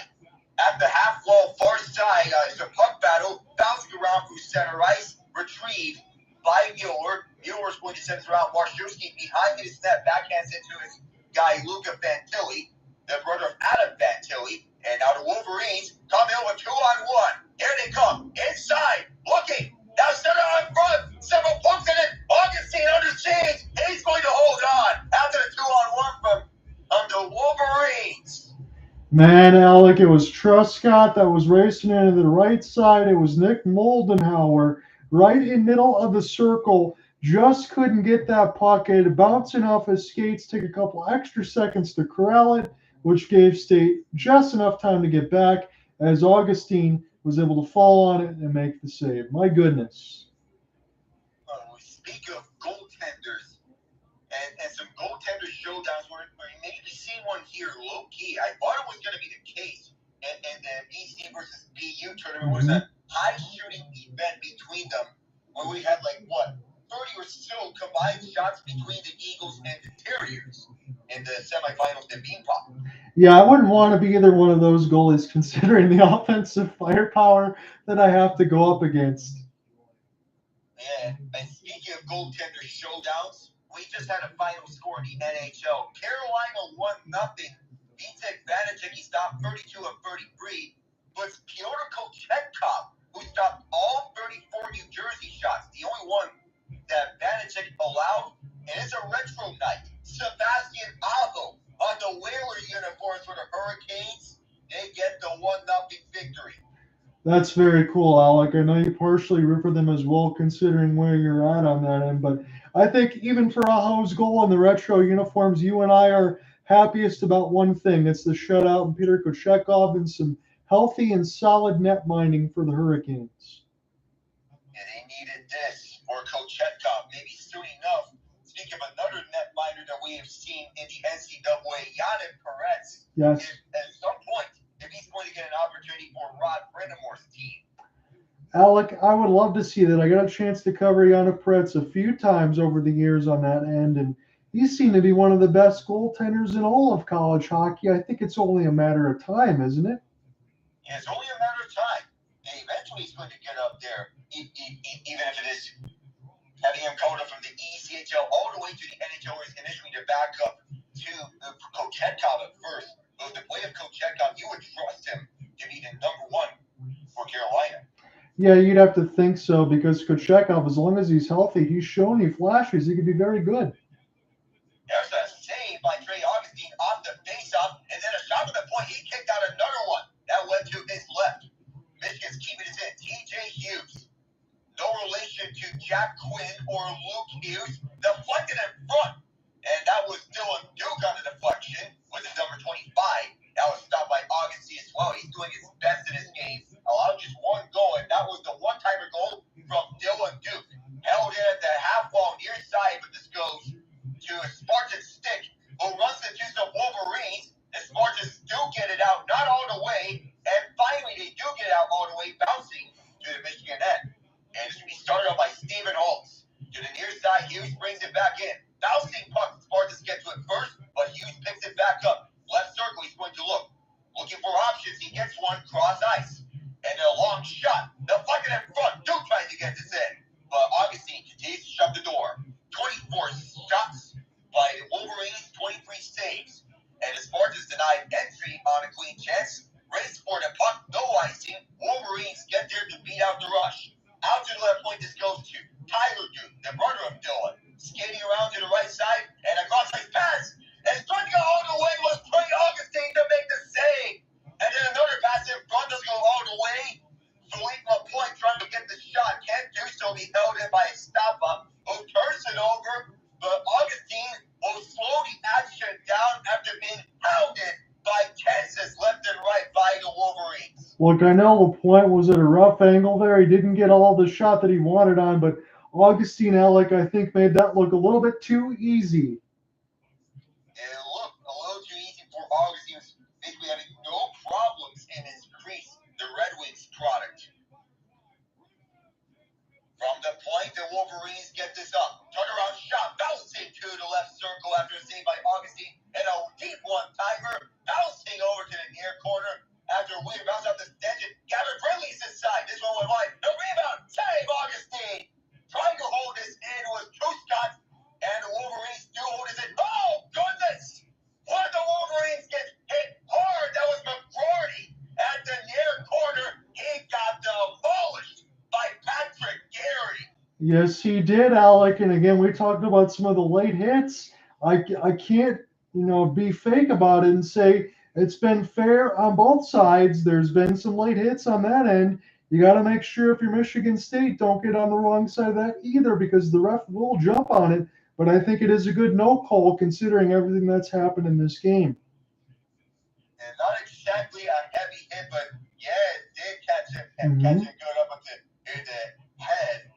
And hopefully he's okay, because that was a big hit.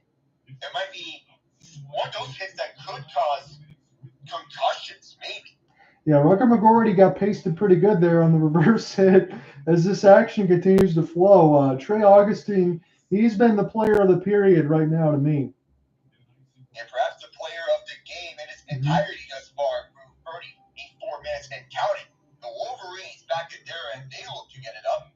And it's all the way down. Who's going to win the foot race? Michigan State. This will go back to Michigan's end. I know I get a chance to see this ahead of you, but I got to throw the shot out. Adam Fantilli is in the building watching this game.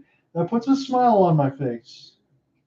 And the Hobie Baker winner of last year, being the most valuable player of the NCAA last year. And I know all the talk about the NCAA this year is about Nicolas Celebrini, perhaps the front runner for the Hobie Baker this year. Though there are other candidates for it, including Gabe Perot and Carter Gauthier. Spartans on the attack, they get a shot off, and that was by White. Tight angle shot, and may have went above the net. This goes over to the right point, held it by Gucciardi. Along the right circle, walking along, is Karsen Dorwart. They held in for the far wall. Michigan trying to force them out. They can't and can do so for initially. The Wolverines skate this over to the red line. Backhanding this in was number 9, Nick Moldenhauer, and Augustine will leave it behind. And attempted breakout pass doesn't go the way he wanted to. Barshewski will lead this over to his left side. I believe there was Warren, but a turnover here. Here comes Michigan State. Hits around, and they're going to tap in goal as easy as it comes. Way open on the net. Barshewski didn't see it coming. Karsen Dorwart, 3-1 Spartans. Absolutely. It's a bad turnover for the Wolverines. Let's see how it materialized. They're showing the rebound now. There's just a stick there. Karsen Dorwart, as Barshewski, as you said, gets all turned around, but it's just turned over in the middle of the circles. And Dorwart, honestly, as you said, he gets a tap in. It couldn't be any easier. And something of note here about Barshewski is that even though he was way off his net, it's about over-aggressiveness. Sure. It's nice to be aggressive in the butterfly. It becomes with a curse. Sometimes that over-aggressiveness can bite you, and that's what happened. Absolutely, Alec. I think you said it well. And on the other end, I'm looking at the shot board, and I see Michigan up 29-22. But the way that Augustine has played, you kind of throw that out the window. He feels like he's just a calming influence on that end. Yeah, he's the reason why he's one of the top goalie prospects in the NHL. As this shot from a bad angle, this one coming from the half wall, went way wide. This one deflected off a leg, not a stick. Was one way to deflect the puck right onto the goal, which obviously had no problems with. But now the Spartans take it up. Levshunov will send it all the way across, and Barshewski's going to come out. He's surrounded. He is surrounded, but he is lucky that this was not gloved down by Shouty. The Wolverines skate this out. They get shut down on the dumping attempt, and then the Spartans take it up. Shouty will have it on his stick. Nearly turned over, bounces off a Wolverine, Dylan Duke. Puck deflected in. This will go behind Augustine, so no icing. And Vasco will send this over to the far corner, where it is Larson. Joey Larson in it really turns it over. Kick saved by Augustine of a deep shot for the point. Spartans get this over to center ice and walk this in. O'Connor will hand it off over to Larson. Larson's going to look. Hand off for Sturback. Look, Kyber Larson. That was stopped by a player in front. I think Barshewski got a piece of it. Now a battle right behind the net. Push gets shoving in no man's land. This still has yet to come free. They're still fighting for it, and finally it is out of no man's land. Michigan, at their own zone, looks to get this back. Dylan Duke, cross corner dump. This will now be taken off by Gucciardi. And turned over, Michigan with a chance. This one has been fired up high. Gucciardi will move this up. On a 3-on-2 is Michigan State. They enter this in. Hand out to the left for O'Connor. O'Connor was going to look. He is surrounded by one Wolverine. That being 23 of Michigan, Chase Bleski. And the shot went up to Barshewski. The Spartans keep this in. Sturback's going to look from the right point. Handing this one off over to 21. Red Savage back for Sturback. Sturback fires. That was blocked. Held in by Savage. Savage surrounded. He gets shoved down. And a penalty is going to come up against the Wolverines. Definitely going to be called for a hold, and that's going to be a little point going to the box with a bear hug. The Red Savage on that end. Michigan State already up a couple goals, and if they score one more, I'm not sure the Wolverines have enough firepower to get back into this game. You know about this may be the most talented Spartans team they had a long time. We know that they last won the Natty in 2007. They're looking to get back to the national championship game and win that for the first time in 17 years. So even though Michigan, they haven't won it since 2003, it's been a long time coming for them. But with how much they've lost over from last year in comparison to this year, it may feel like an even tougher task for Brandon Naurato. Spartans keep this in on the power play. No, Kent. This goes out just as number 9, Basel can't get back over to the right point just in time. Near takeaways, this was bouncing up high. Spartans keep. Set up front for O'Connell. O'Connell's going to walk this in. Pass to the left side, blocked off, and Michigan gets this all the way down to Spartans end. And Basel started one more. 2:45 remaining in second period. Power play time shows 125. Up front for O'Connell as he gets this over to the opposite side. Daniel Russell can't get this one to go, and Michigan gets this all the way down. Augustine's out of his crease, and he'll get this over. His backwards turn, he passes left, and the Spartans will move this up. Skating onto the center ice, and then the pass inside for O'Connell. O'Connell goes behind the net on this pass. Even Edwards was right there to block this up. Out in front comes Dorwart. Dorwart looking for a second. Barshewski paying attention to that all along. Passing around is Tyler Duke, and he does get out 2 minutes left in the period. Augustine, way out of his net, he plays it over to number 5, Levshunov. Cross corner dump in, just as Michigan picks it up. Warren sends it down, it's gloved down by Levshunov. Levshunov's going to look, and this one nearly turned over. Here's a free out to the other side. Red Savage and save Barshewski. Warren tapped to the side, but Michigan State keeps behind it. Out in front, loose pumps, Barshewski down, and stays out. And this will go all the way to the right point. Levshunov can't hold it in with 18 left on the power play, 125 in the period. Shot around by the Spartans. Around the board, near side Muller. Trying to drop this back for the near corner was Savage, or is that someone else? I believe Muller is going to look, and he will drop it back to Levshunov. Levshunov's going to look. Taking a one-timer to the left circle, pass back to Levshunov. Now to one-timer. Save Barshewski. Bouncing over to his left side. Michigan trying to get this out. Penalty is over. And now out of the box, coming inside, was 33 Keenan Draper, the son of Chris Draper. And inside comes Michigan. Tyler Duke's going to look. Duke is chopping this with 50 left in the period. And the Spartans get this all the way down. Barshewski's going to stay in his crease, allowing Seamus Casey to pick this up. One stretch pass to center ice. Breaking this in is Michigan. And they can't get the pass on a 2-on-1. Out this goes all the way to Casey. 33 left on the period. Michigan State leads 3-1.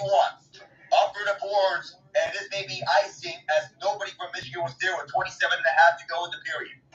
Alec, I can tell you this. For as much as I said about Michigan maybe not having the firepower, you can certainly look in your last part of your play-by-play. Barshewski is the only reason why Michigan still has a chance right now. States look very good. Yeah, already Barshewski is keeping them in the game.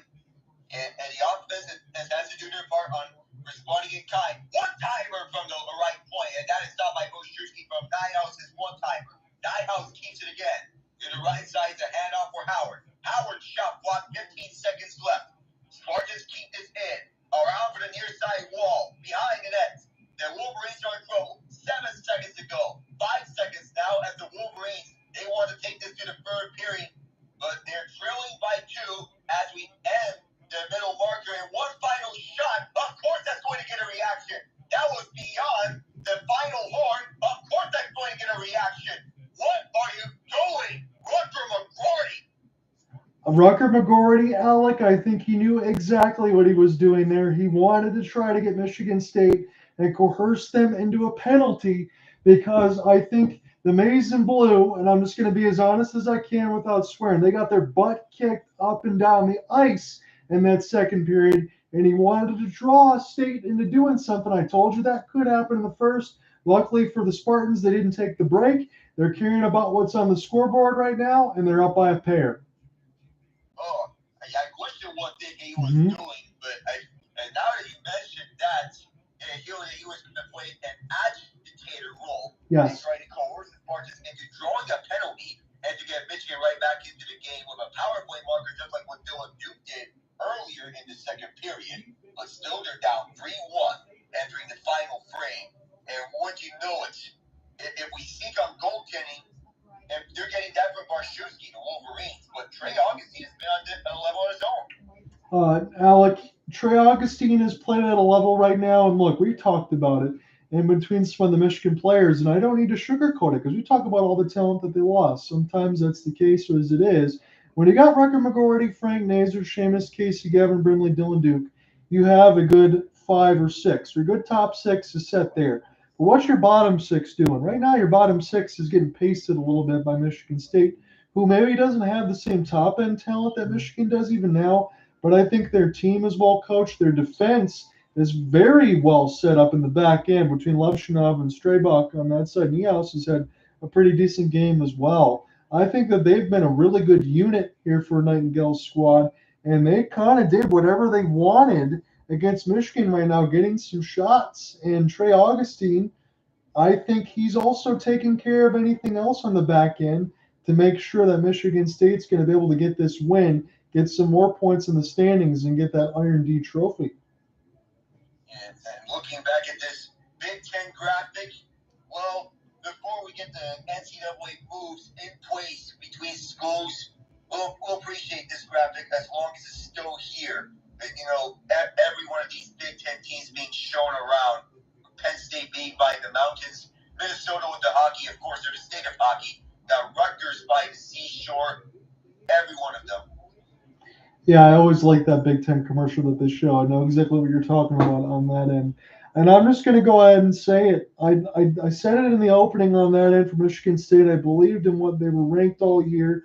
We saw Augustine. I'll just make a quick story here. So 2 years ago, and last year again, not even last year, but just a few months ago, United States were able to get that gold medal against Finland. But a couple of years before that, WJCs, USA lost, and they had to settle for bronze against Sweden. And Trey Augustine got pulled because he gave up 5 goals, and they had to put in Caden Birico. That was when he was 16. Now he's 18. He's one of the youngest starters in all of college hockey. And it's very hard to believe to me, Alec, and I think we can see it both with our own eyes, and I got 4 of them. Trey Augustine is not just a legit college goaltender. He's making a case for himself to be an NHL starter. And honestly, I wouldn't put it past him. It's not like Michigan hasn't had good opportunities to shoot out in front of the slot. Yeah, there's been some chances that have been blocked. But anytime I see that there's any sort of pressure there, Augustine kind of looks back as the last line of defense and says, I got this. And that's what the feel is for Michigan State, that he is perhaps one of the best goaltenders in the entire NCAA, to the point where people can now consider him to be a legitimate starting goaltender option down the stretch when he comes into the league. And by that point, and the Red Wings would love to have that happen, being him be the starter over Sebastian Cossa, considering what Augustine has brought to this Spartans organization. And when we speak of goaltenders, I know that he is not the starter for the St. Louis Blues, but Joel Hoffer got a 34-save shutout in a 3-1 victory for the St. Louis Blues. The reason why I say 3-1 was because the only goal by the Buffalo Sabres was an own goal by the Blues. Kind of like Poster gets credited for an own goal. How odd is that? Jake Neighbors, the prospect, gets a couple. Jordan Kyrou gets one as well. Ukko-Pekka Luukkonen 23 out of 26. But as you said, I think it's well said for Joel Hofer on that side because, I mean, look, you know, he's another one of those young goaltenders with promise, and he wants to be able to get more of the brunt of the starts. And Jordan Binnington doesn't want to give up the crease. He doesn't. Considering that Binnington's the number 1. Hofer, he's the backup to Binnington at this current rate, but at the rate that Hofer's playing, he's playing as good as Binnington has. Another game they're looking at, the Calgary Flames. We speak of upsets. Here's another upset. A 5-2 win over the New York Islanders on a 35-save night from Jacob Markstrom. Did you have a Mackenzie Weegar hat trick on your bingo card? No. I mean, not many of us have. Jonathan Huberdeau is starting to wake up. Look, I know it's only his 8th, and then you get Blake Coleman with the empty netter. Honestly, I think I need to send the Calgary Flames, Cooper Hopkins, and probably even the Pittsburgh Penguins over the last couple of days some fruit baskets because you guys were able to knock out some other teams that helped the Red Wings in the standings. Calgary back-to-back with New York Islanders and the Devils. I know we'll talk about this a little bit more when Cooper Hopkins joins us, probably Tuesday or Thursday. I think Thursday is probably the day for all of us on that end. But Calgary has been playing really well since all these trades. I won't get too far into it, but you still have to figure out what you're going to do with Noah Hannafin. And you might want to move Jacob Markstrom, but not if they're playing like this and they're going to be maybe in a playoff spot. Yeah. If you want to continue being in the playoff race, it starts with games like these, how good Markstrom has been playing, plus the chemistry between Huberdeau, Sharangovich, and Kuzmenko on that first line. And to be able to take down an Islanders team that has been, I don't know what to describe them, except with a three-letter word that starts with M and ends with D, and the middle letter being I. Well, mid is exactly that. Well, not good enough to be a Stanley Cup contender, not bad enough to be in the basement. And it feels like they're stuck at that, either with Patrick Ross or head coach. A shocker here, Ottawa 5-3 over Toronto, but it feels like the Senators, they've had the Maple Leafs number in the past few years. Yeah, that is another fortunate result for me on this side. Let's look at the Ottawa goal scorers here. Claude Giroux, Vlad Tarasenko, Shane Pinto, Josh Norris, and Ridley Greig. You got 5 different goal scorers. You got Austin Matthews, Matthew Nyes, and Max Domi. Is Austin Matthews honestly going to score 65 or 70 goals? What was that? I didn't hear you at first. You cut out for a minute. I'm sorry. I said, is Austin Matthews going to score 65 or 70 goals this year? There is a realistic possibility. I mean, 65, I know it's doable. Alex Ovechkin did that in his 08 season. Austin Matthews, he's on pace for that as well. 70 goals? That would be even more impressive. I want to look at the standings now. We'll get into the other final scores in a second, but I'm just clicking on this because these have gone final. So look at the wild card. So again, the Maple Leafs, they lose another game. They only have one more game in hand on the Red Wings. They're at 60 points. Tampa Bay Lightning, with their win, they go to third with 61 in the Atlantic. So you got 3 teams in WC 1, 2, and the third spot separated by 1 point in the Lightning, the Maple Leafs, and the Red Wings. The East is so tightened up that there's really not one lock to see who can get the number 3 spot in the Atlantic between the Bolts, Maple Leafs, and the Red Wings. The Islanders may be on the doorstep. The Devils, they're in the midst of a nightmarish season, but the Penguins, well, if there's a month that they can get back in and make a big and serious run, perhaps February will be the start of it, but March is when the Penguins do a lot of damage, and that's been shown in the last decade plus. Yeah, they need to. And again, this was a game they needed to get today because they did not win against the Wild last night. They do fall to the Jets. The Jets badly needed a win because the Jets were kind of falling apart a little bit, but now they're 31-14-5.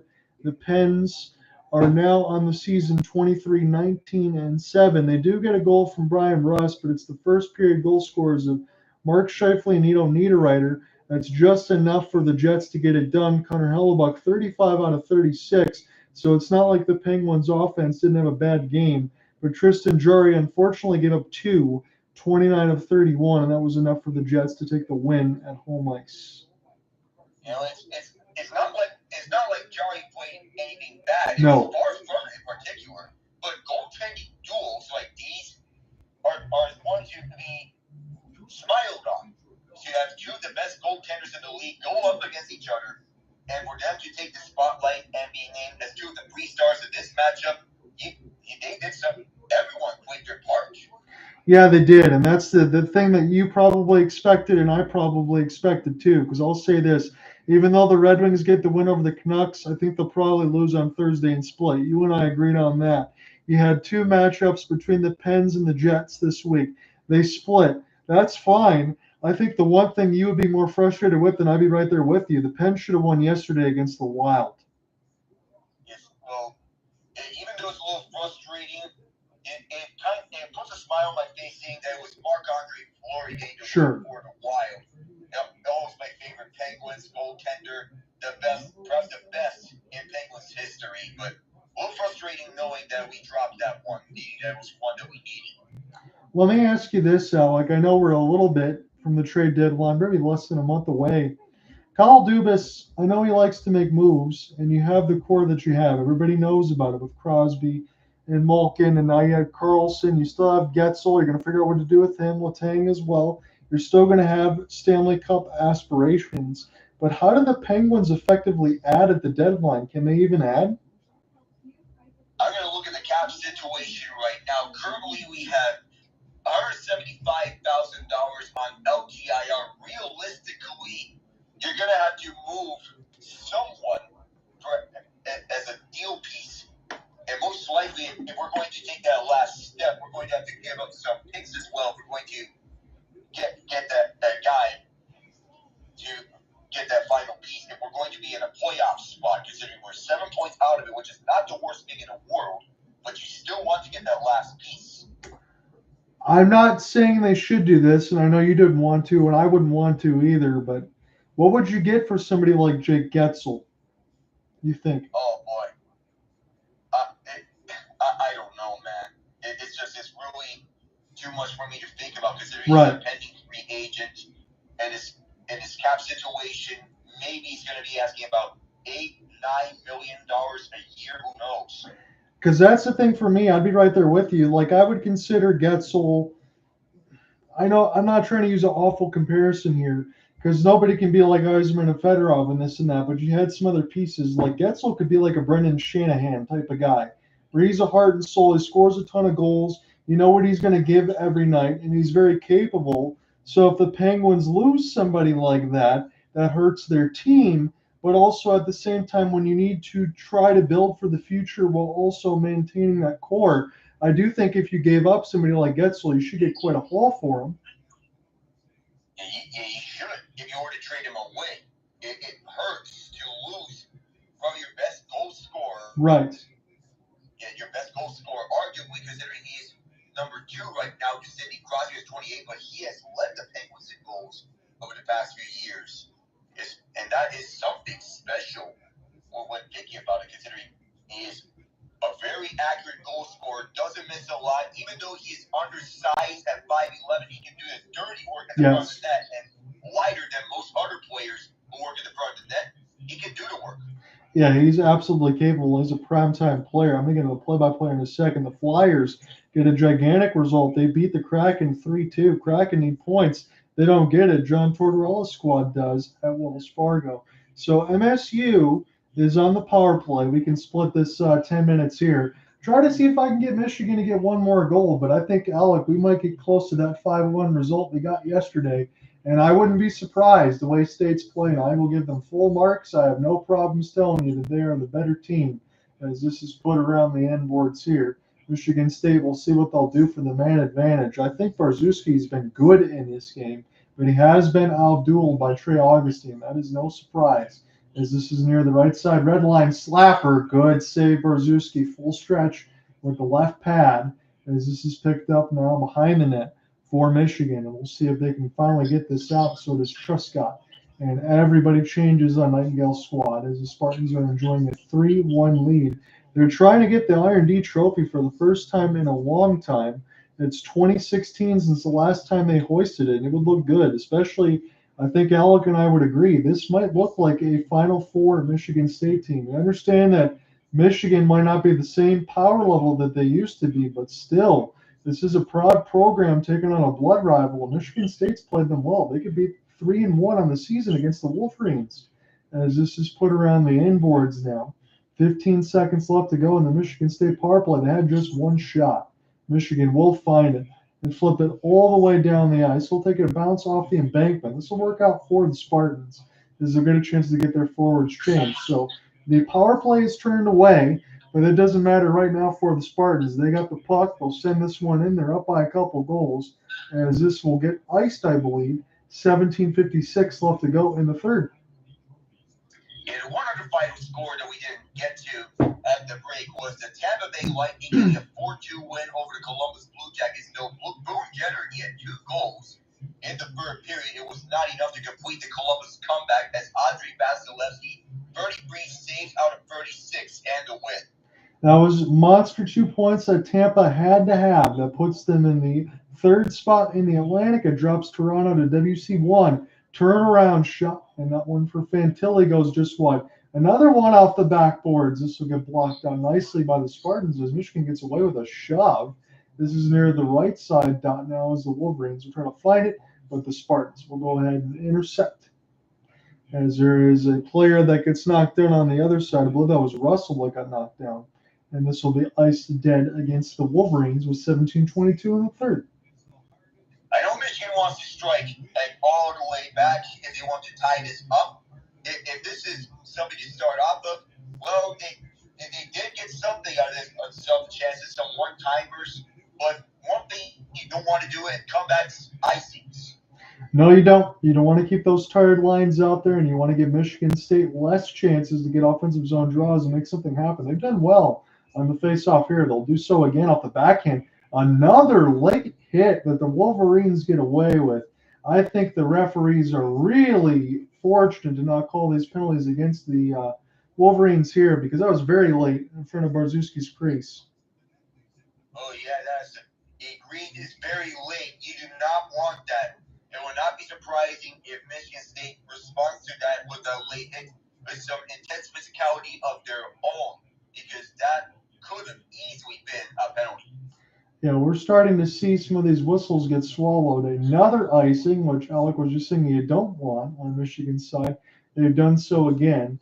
17-11 left to go in this third. If we go back up into our box score, I'll give you the live side of it here. So we have Barzuski making 25 saves. He's given up 3 goals. On the other side, Trey Augustine, 29 out of 30. Again, we've had about 5 penalties called both sides. Michigan's got 3, MSU's got 2. Could have been a lot more. I'll give you those goal scorers in a second. As this is sent back around the end boards here, and Barzuski able to go ahead and play this with the puck. Michigan can't get it out. This is near the right side dot. Heavily contested as the Spartans try to find it over a sprawling Wolverine that's just stuck near the right side boards. A lot of traffic here. They can't dig the puck loose right now, but this is with the maize and blue. As they'll pick it up now near the left side dot. Michigan will try to break this out again. Opening the scoring in the first was Tanner Kelly from Manisto and Shoddy at 12:05. And then in period 2, Alec was able to call 3 goals. Dylan Duke from Brindley and Hughes, Terman Schutte from Nash Nihus and Tom Manisto, who's got his second assist, and Karsen Dorwart from Tanner Kelly and Isaac Howard, as this will fall to Augustine and they'll hold on and make the save. They're kind of looking around for the out-of-town NCAA scoreboard as well. So they did see an overtime win by Providence, ranked number 10, over number 7 Maine, 2 other top 10 schools, and a duel against each other, and that did not disappoint. No, it never does this time of year, Alec, on this side. The really good teams know how to play close competitive hockey and find a way to get it done. It doesn't surprise me the scoreline that you just talked about. We're going to continue to see more of that. Michigan tries to sell a tripping call as you check back underneath the action, but they're not going to get one. Here's a jailhouse break right down the middle of the ice, and that one is shot wide. Spartans another opportunity as this goes off the end boards. Man, oh man, Michigan dodges yet another bullet, and Barzuski goes ahead and touches this one with the stick. See if the Wolverines can go left or right. Good reverse hit near the right side boards as Michigan will fire it in from 100. Glove down by Augustine. He'll play it as Michigan State now. And Nightingale squad try to go right to left. And the green and white, they're technically the home team in this duel. Indeed, they played at Yost yesterday and got a 5-1 win over the Wolverines. Absolutely stomped on them. As Nazar now tries to make something happen. He was part of the WJCs. And good reverse hits on both sides. See if the Spartans can find it near the right side boards. Try to keep this in near the left. Spun around the goal crease of Barzuski and picked up now here for the Spartans only for a moment. Near the left side dot, it is the Wolverines. Long outstretched pass. Frank Nazar the third. Pass across. He's going to have to go back and try to pick this puck back up, number 91. As he absorbs the hit, tries to stay on his feet, and the defense with Brindley has to go all the way back now. He'll just go ahead and take a change. So it's Jacob Truscott will send this one all the way back, get it back from his defensive partner, Luca Fantilli, as this one is in across the blue line side. Michigan State able to force another steal. An excellent defensive game. They've done well on offense, and their goaltending has been fantastic. That's why they got a 3-1 lead. And now they have the lead on the shot board, 32-31, as this is put around the end boards near the high slot. Shot in for Michigan. This one will get blocked off of a body block. They try to just deny the space, but Michigan State's got it. Try to get a wrapper and attempt behind the net for the Spartans, but that gets closed off near the left side red line. And now Michigan will turn it over near the left side dot. Here's a centering pass off the wall. Picked up now. Shoddy fires and held by Barszewski. And we get a stoppage with 13:56 in the third. Oh, I know Daniel Russell has to be muttering something under his breath, knowing that he had three breakaway opportunities to capitalize off of them. Two of them he was stopped by Barszewski. The other one, he just fired that wide. He has to be muttering something right now. Sometimes you have to get your confidence back up. Keep firing it. Otherwise, if you stop firing it on breakaways, you have lost confidence. Absolutely, Alec, on that. So I can tell you that's something I never saw in a broadcast, even as duels or even ever. The same player with a hat trick of breakaways, and he doesn't score on any of them. As this is put around the inboards now. Near the left side, Michigan desperate to go ahead and try to find a goal. I don't know if they're going to get one, however, as this is picked up now near the blue line side, able to nicely hold in off the backhand. Michigan State doing an excellent job just killing some time here. Michigan trying to provide that back check in their own zone, but this is just pinned near the left side boards right now, held in by Gucciardi, and a good reverse hit. Michigan State's going to be wide open. Hard on the chance. This one will get blocked. We'll try to pick it back up near the left side of the red line. Michigan State now really contested with a couple body contacts. It's been a very physical contest. Look at that move for Howard. Able to leave it back to his defense. Driving toward great save Barszewski with the left pad. He's got to pick up his goal stick as this is near it now. He's got time to go ahead and get it as this goes through neutral zone and it'll be dumped in. Michigan State's played an excellent game now. Even through all of these periods, you can kind of say that they've been the best team on the ice for sure, as this is almost intercepted. But now into the neutral zone, Michigan State will collect it. Here they come again, right to left. Michigan will get a chance to intercept this one more time. Here for Casey. Flip this one down, and a good hit near the right side boards as one of the Michigan players had to eat it. Here's a long chance, and this will be offsides. 12:25 left to go in the third. Keenan Draper got crunched. Oh, all sorts of hits. I mean, everything. I mean, Michigan, they were all around, all over Michigan State. And the Spartans, they were firing on all shots around, but they were not fazed by any bit of it. Not even Barszewski, who lost his stick in the process. And I wanted to know what happened to Keenan Draper along with the wall. He's walking over to the locker room. What type of hits? Yeah, you're going to get a chance to see it now. That one was nasty. Oh, yeah. He went head first toward the penalty box wall. Oh, boy, that was head first. Ouch. Yeah, he got staple gun, and then he went into the locker room there, so I hope that he's okay. He definitely took a heavy hit. As this is put around the inboards now, Barszewski will slow it. In Michigan, 12:10 left to go in the third. They got to find 2 goals. Alec, I think even at this point, it'd be a tough ask for them to find just one.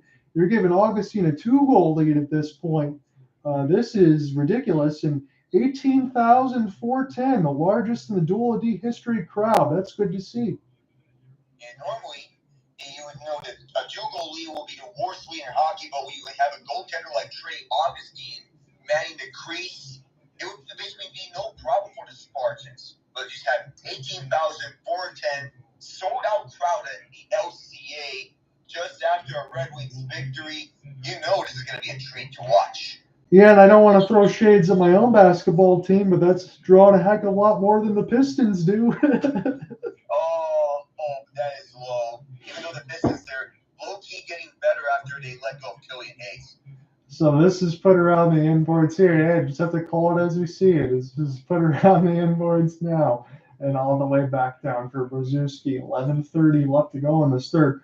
All being said, Alec and I will completely agree. This is a well-played game. We understand sometimes games can get one-sided. The score line's not, but I think our eyes don't deceive us here for what the Spartans have been able to do. Great job able to stay on the feet there for McGroarty. That was excellent work. Here's our cross pass. Somehow that one doesn't go in from right to left. That looked like a wide open goal for the Spartans, but we press on as this is in across the blue one. I have no idea how that didn't go in, as this is picked up now off the backhand and recollected for the maize and blue mercifully, as this is played in across the left side red line. Here's a turnover. Spartans have it.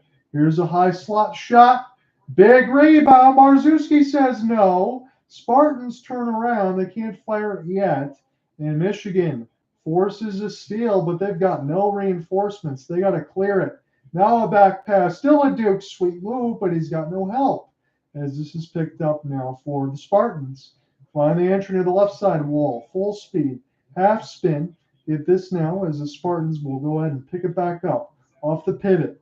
Put it around the inboards now for Michigan State, as they will recollect off the forehand and fire it around. Michigan now here for Duke, as this is pinned up against the wall. And the Spartans still with it. Right side dot. Here's a chance. Save Barszewski. Falls down. Makes the save. And right at the 9:59 marker, I'll be able to hand it to you right off the break as we get some pushing and shoving. Barszewski's got it, but Michigan under 10. They need 2 goals as we go to break. It's going to be a tough ask for Michigan if they were to come back. Considering the play of Trey Augustine's been near unstoppable, but Barszewski's doing his part in keeping the Wolverines in the matchup. Yes. But still, you still need to have an answer. Barszewski's doing a fight. Yes, he is. I think you said it well. Even for all the talk about Trey Augustine, he's the #1 star, no doubt about it. Barszewski's honestly played well enough to be a star in this game. But somebody on the Michigan side, forward defense, I don't care. I don't care if it's Brandon Naurato, lace him up there. Somebody's got to answer right now for the Wolverines. Somebody. Even some of the coaches who have yeah. I really noticed, again, I understand what happened to Daniel Russell, and I feel bad. You get three breakaways and no goals, but at least Alec on this side, you do credit the forward for being in the right spots to get 3 breakaways. He's done an excellent job in this game, even though he hasn't converted. But I have noticed the defensive play, again, of Levshunov, McGroarty, Strawback, that back-end defense, I think, has outplayed Michigan's back-end defense. They have, outmatching their forwards physically and defensively going back. I mean, whenever it feels like there's a one-on-one match, it feels like there's a 2-on-1. I agree with you. I think that's well said. We just have to call things fairly as we see it. And honestly, Alec, this has gotten me more pumped up to work more college hockey games with you. I know we'll be busy during the week. But take it away, my friend. We got half of it left. We'll see if we get any more goals. Yeah, meanwhile, the Coyotes and Predators, they were tied 2-2 heading into the third period. Now it's 4-4, more than halfway through the third. Nick Schmaltz, Yusuf Balamaki in the reverse order for the Coyotes. Tommy Novak, Philip Forsberg for the Predators. Where did this come from? I'm not sure, because I think Coyotes may be a borderline playoff team. Same thing for Nashville. Who knows if either one of them is going to get in? It might take the game 82. It may take the game 82 all the way, for not only for the Coyotes or the Predators, but other teams that are in the playoff hunt. Especially when you look at the LA Kings, who have slipped up, down so far. They're up against the Oilers right now, but right now we're getting back underway here. Michigan State, they're in the Michigan zone, but see this get poked away, getting sent in. This is going to be a foot race for this puck. Fred Nazar slides, and he lost his foot. He lost his balance up high, no icing, but Barszewski has to get this away from the approaching Spartan on the foot race. And back at Michigan territory, are Wolverines handling this. Edwards will get this all the way to the Spartans in a foot race. Brindley wins the puck race at the bottom of the right circle. Now coming up to the top of it was the front. They got to Augustine. He saves it. And it'll be held in down low by the Wolverines. Back to Brindley. Brindley in the far corner. Will center one out, but can't be controlling the stick. Saving this was Holtz. Now fired on the back and score! Gavin Brindley brings the Wolverines within one, calling their way back. Man, there's tons of time left now. Rutger McGroarty, I think this might have bounced off Strawback's skate, maybe off of a stick. So I thought it bounced off Strawback, but Brindley does get a stick on it near the left side red line, and the Wolverines get a break. This is a role reversal from our last game, John, when you got all the goals Yes. for the Oilers and Golden Knights, and I had more to highlight real saves because it seems like the role reversal where you're covering the saves and I'm covering the goals. Hey, I'll take it. You seem to be the good luck charm right now for the Wolverines. Again, we're in a one-goal game. I don't really care who wins at this point. I just want to see good competitive hockey, and we've got that all the way through the first 52 minutes. And so far, 52 minutes gone already. We're seeing a one-goal game. The Spartans, they lead 3-2, but Brindley has the last goal for the Wolverines to bring up and one. Face-off win by the Spartans. They control. Looking to move this up and restore the two-goal lead. Can't do so now. Hughes brings it back. He'll be corralled by the Spartans around, but it's keep an attempt, but this will go all the way back to Michigan's end. It'll be taken up by Dylan Duke. This might have been deflected. It's still in play. It went on the boards just as 26 Seamus Casey wallops around on a hit all over the legs. There's no penalty. Cannon Draper's back in the game. He gets stopped by Trey, obviously, but good to see that Chris Draper's son is back into this matchup. This is icing. Chris Draper has to be smiling somewhere. Yeah, I think he's playing a rough and tumble game just like his dad did. Again, there was a couple loonies there from the trade there for the Winnipeg Jets. That's what you had to replace for the release price for Chris Draper, who turned out to be a pretty good Red Wing. Yeah, the grind line between him, Kurt Maltby, and either Joe Kosher or Darren McGroarty is one of the more unstoppable third bottom six lines ever in NHL history. I will say this, Alec. I know you're going to get back into the play-by-play. You'll probably get another stoppage here, so I can jump in. I know this goes without saying, but it's a one-goal game now, and the Spartans have to do their best. Do not take a penalty here. Michigan's already scored on the power play. Do not give them life. Yeah, it's the last thing you want to do if you're either one of these teams. Taking undisciplined penalties is the absolute worst thing down for the stretch. And there's Luka Doncic's twin, Brandon Naurato.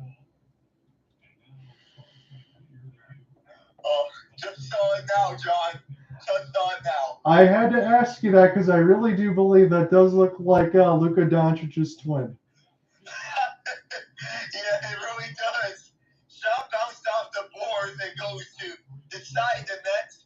And handling this on a little baseball move was Reed Lebster as the cross-ice pass goes directly to Draper on an attempted cross-ice from the Spartans. Taking this up was 17 of Michigan. I believe it's Garrett Shifsky that was Shifsky.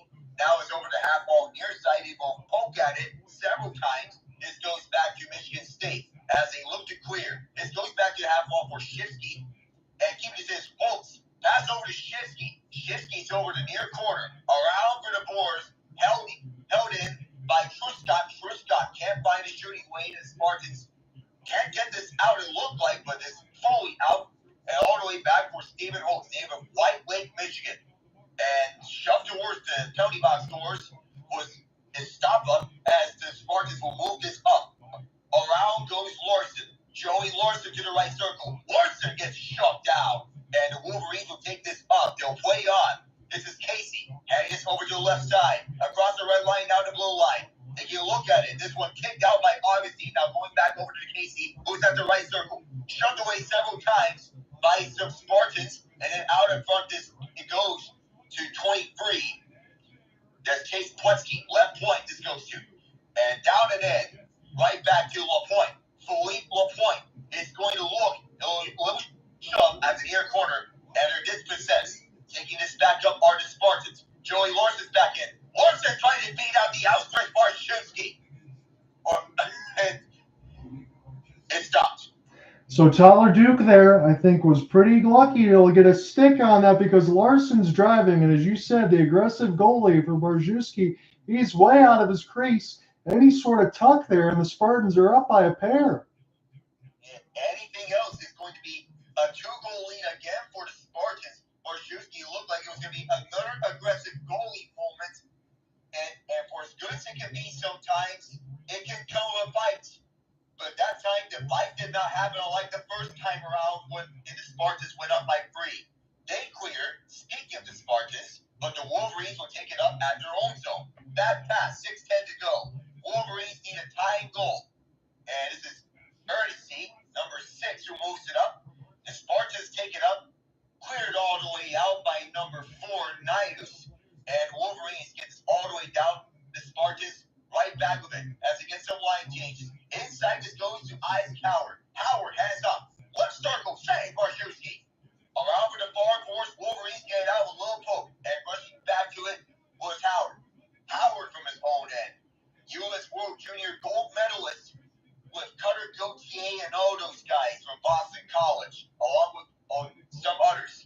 Right inside, all alone, trying to get Borshewski. What a save! On tennis shouting as Borshewski kept it up, and here come the Wolverines on the other way. McGroarty's where he stopped. Backhand pass, bouncing puck over to the far corner. Michigan tried to hammer, tried to beat out several Spartans. 5:13 to go. Around for the far wall. They take it up. Has only one man to beat onto the far side. Tennis is Manisto, and Borshewski slows it down with 5:05, but not before a slight push and shove.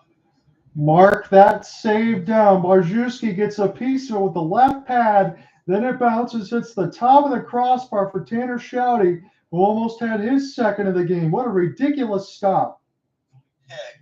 Off the post, off the crossbar, and it looked like Holtz, he touched over his hand on a hand pass. Had it been signaled towards Michigan, they're not going to call that. Final 5 of this matchup. Spartans trying to get another chance. They were closed off, and the Wolverines get this all the way out. Now they're coming back, and it's all the way to Augustine. Went out of Moldenhauer and right into the crease with 450 shot totals. Spartans 37, Wolverines 35.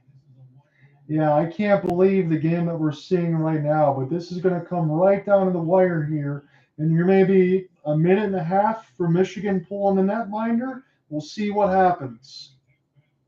I mean, a minute and a half would imply it'll be an early goaltender pull, basically the same way that what Brad Kecknell did for his Quinnipiac Bobcats in that comeback against the Minnesota Golden Gophers in last year's national championship game, where he basically pulled Yannick Perez with 3:30 to go, give an extra attacker situation, a 6-on-4. Nonetheless, a big hit over at the Red Wings logo. There's more of that physicality where that came from. The Spartans are back up to their own end. The Wolverines keep TJ Yates. The shot is partially blocked, and it goes out of play with 4:17. This is going to be an awesome finish here. All the crowd is into it right now, the 16,000 plus. Again, college hockey tickets go for more than you think they would on this side, but I think everybody's enjoying the show that they're watching. I mean, hockey really is the sport to watch over the northern states. You speak of the New England region, Michigan, Minnesota, they're strong there. Wisconsin's also strong in hockey as well. They have yet to field an ice hockey team at the NHL level. That's another hit. More of that again. Where it came of this time on the Michigan side, and the Spartans answer back of a hit of their own. Bring up that hit marker, Big Ten Network. We want to see that. 3:56 to play, and this puck is over at the Red Wings logo. Bringing this back to this Nazar. Trying to do a curl and drag move. Back to the inside. Augustine Seamus. Shot from behind the net, and Augustine with eyes on the back of his head to stop it. And Levshunov kind of got put into a blunder there. I've liked this game, but Frank Nazar almost made him pay, if not for Augustine. Oh, yeah, a little curl and drag. If it wasn't for Augustine, that would have maybe gone to the back of the net, but there were Spartans to the left and the right of Nazar to close him up, of getting a cleaner look. Face-off win by the Spartans as they look to get this out. They do so all the way to Michigan territory. Getting shoved down was 22, and a pass in front goes all the way to the point. It was blocked out by Moldenhauer. That shot in front, tied up as a swan. There's no bogey on it. Another shot gets blocked. This comes back over to Gucciardi. Gucciardi fires it. It's also blocked. 3:23 to go. Moldenhauer trying to clear. Gucciardi holds it. Easier shot.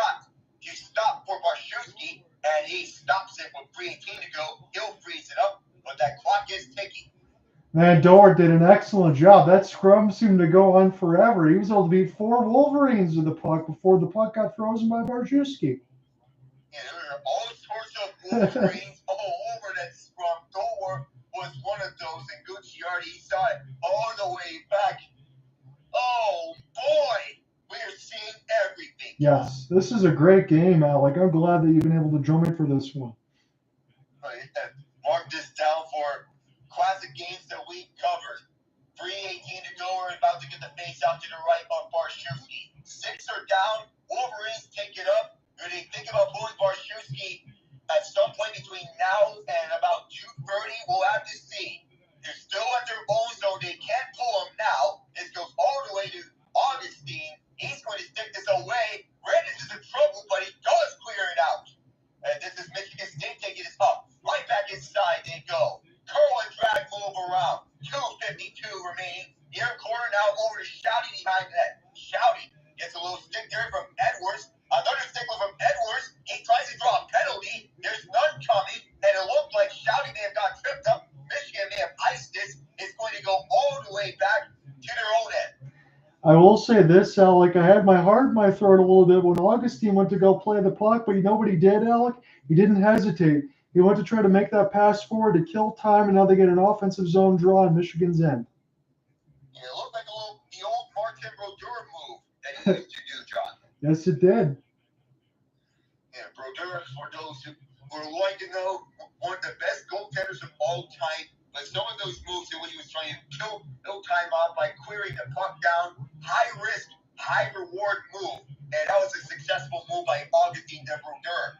Far corner off the face-off win. There's a broken stick on the ice. And the Spartans, they have all 5 sticks. There's one guy who does not have a stick on the Wolverines. There's a puck battle over the half wall near side, and it comes to the near corner. 2:20 to go. Michigan can't pull Barszewski. And they're fighting for this puck. Edwards there. Estapa there. Warren there. One Spartan goes down. Estapa comes away with the puck. Holding it was Patrick Gary, number 2 of the Spartans. 2:05 to go. Tango at the near corner as he still go back and forth at it. 2 minutes to go. And Michigan needs a goal here. They had to pull Barszewski, but can't do it at the moment. It's over with the Spartans. Several bodies come down more like bowling pins. Edwards with the puck. They need to get this up to give Barszewski a chance to get pulled. They cleared this down. They can't do so yet. 1:43 to go. Wholesale line changes. Michigan trying to go after the puck. Stick lift off of Gary. Wolverines trying to hold. Can't do so. Barszewski has to stay. 1:33. Barszewski's still there. 1:30. Near corner of the Wolverines side. They're getting out of here, but now the Wolverines take it up. McGroarty goes to Brindley. Cross ice. Brindley's going to take it up, and now Barszewski heads to the bench for the extra attacker. Around for the boards, held in by Seamus Casey. They have the top attackers out there for the Wolverines. McGroarty at the half wall near side. Cross ice pass. Top of the left circle. Firing. This shot is up high. Comes back to McGroarty. Now back to the point for Casey. Back out in front. There's a light tap in. Augustine's there. Tango over the slot. Final minute as McGroarty spins around for TJ Hughes. Hughes in the half wall. Tied up. Spartans trying to clear, but it's held in by the Wolverines. 52 seconds to go. There's a loose stick under the ice at the left point. McGroarty can't handle the cross ice pass. Goes back to the point. Here's Casey. Casey firing it in deep. There's a block in front. Spartans can't clear. Held in by Michigan. Down low over the near far corner. Now at the half wall. Casey gets it back. Back to McGroarty. Pass out in front. Loose puck. Spartans clear. Is this going to go to the empty net? No. It's going to be an icing. And Dylan Duke is visibly banged up with 27.3. Man, Dylan Duke was right in front of the goal crease. Gigantic rebound and a diving play for Red Savage to stop him from getting the puck to cross the line. My goodness. They're saying everything about Red Savage could have possibly saved the game for the Spartans for the moment to prevent that clean shot from going through. Savage showing a two-way ability, and Duke getting shaken up. Michigan has to call timeout.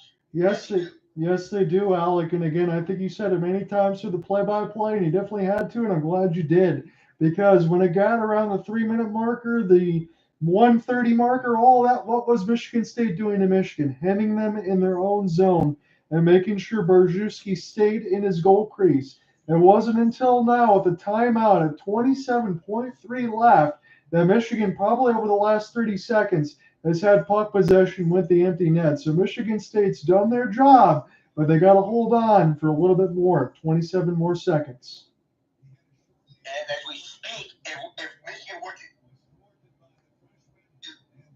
get over to the front of the net and forcing those chances to go their way, I mean, Duke, he took a beating right in front. He did. But when we speak of overtime, how about Ryan McDonough, the ex-Ranger, the ex-Bolt, overtime winner for Nashville, 5-4 to victory. And that's going to put them very close back into WC2 with the St. Louis Blues, who I think won today as well. Yeah, they did. We talked about that earlier with a shutout from Joe Holford and an own goal by the Blues. It was the only Sabres goal. That's one way to tie a game up. Yeah, we've seen a lot of oddities here today. We've seen the gritty. We've seen some fantastic college hockey now as both teams are taking a timeout. It looks like both the top lines are going to be back out there. I guess the only thing you can say right now, Alec, is the obvious. Michigan's got to win this draw. Otherwise, Michigan State has an opportunity to play the puck. I don't necessarily think that Michigan State has to go ahead and fire at length of the ice to score because they're already up by one. But make sure that they keep the puck, try not to force another icing, and give Michigan another chance at this thing. Yeah. Puck possession always is paramount in the league, in every league, no matter if it's the NHL, NCAA, wherever. You have to have control of the puck if you want to get your team to win. And both teams, they win a good game this morning. 39 shots to 38 for Michigan State. We'll give credit to Michigan, but Trey Augustine has been the X factor throughout. Yes, he has. And this game, honestly, has exceeded even my expectations. Take it away, my friend. It should be a good finish. All right, here we go.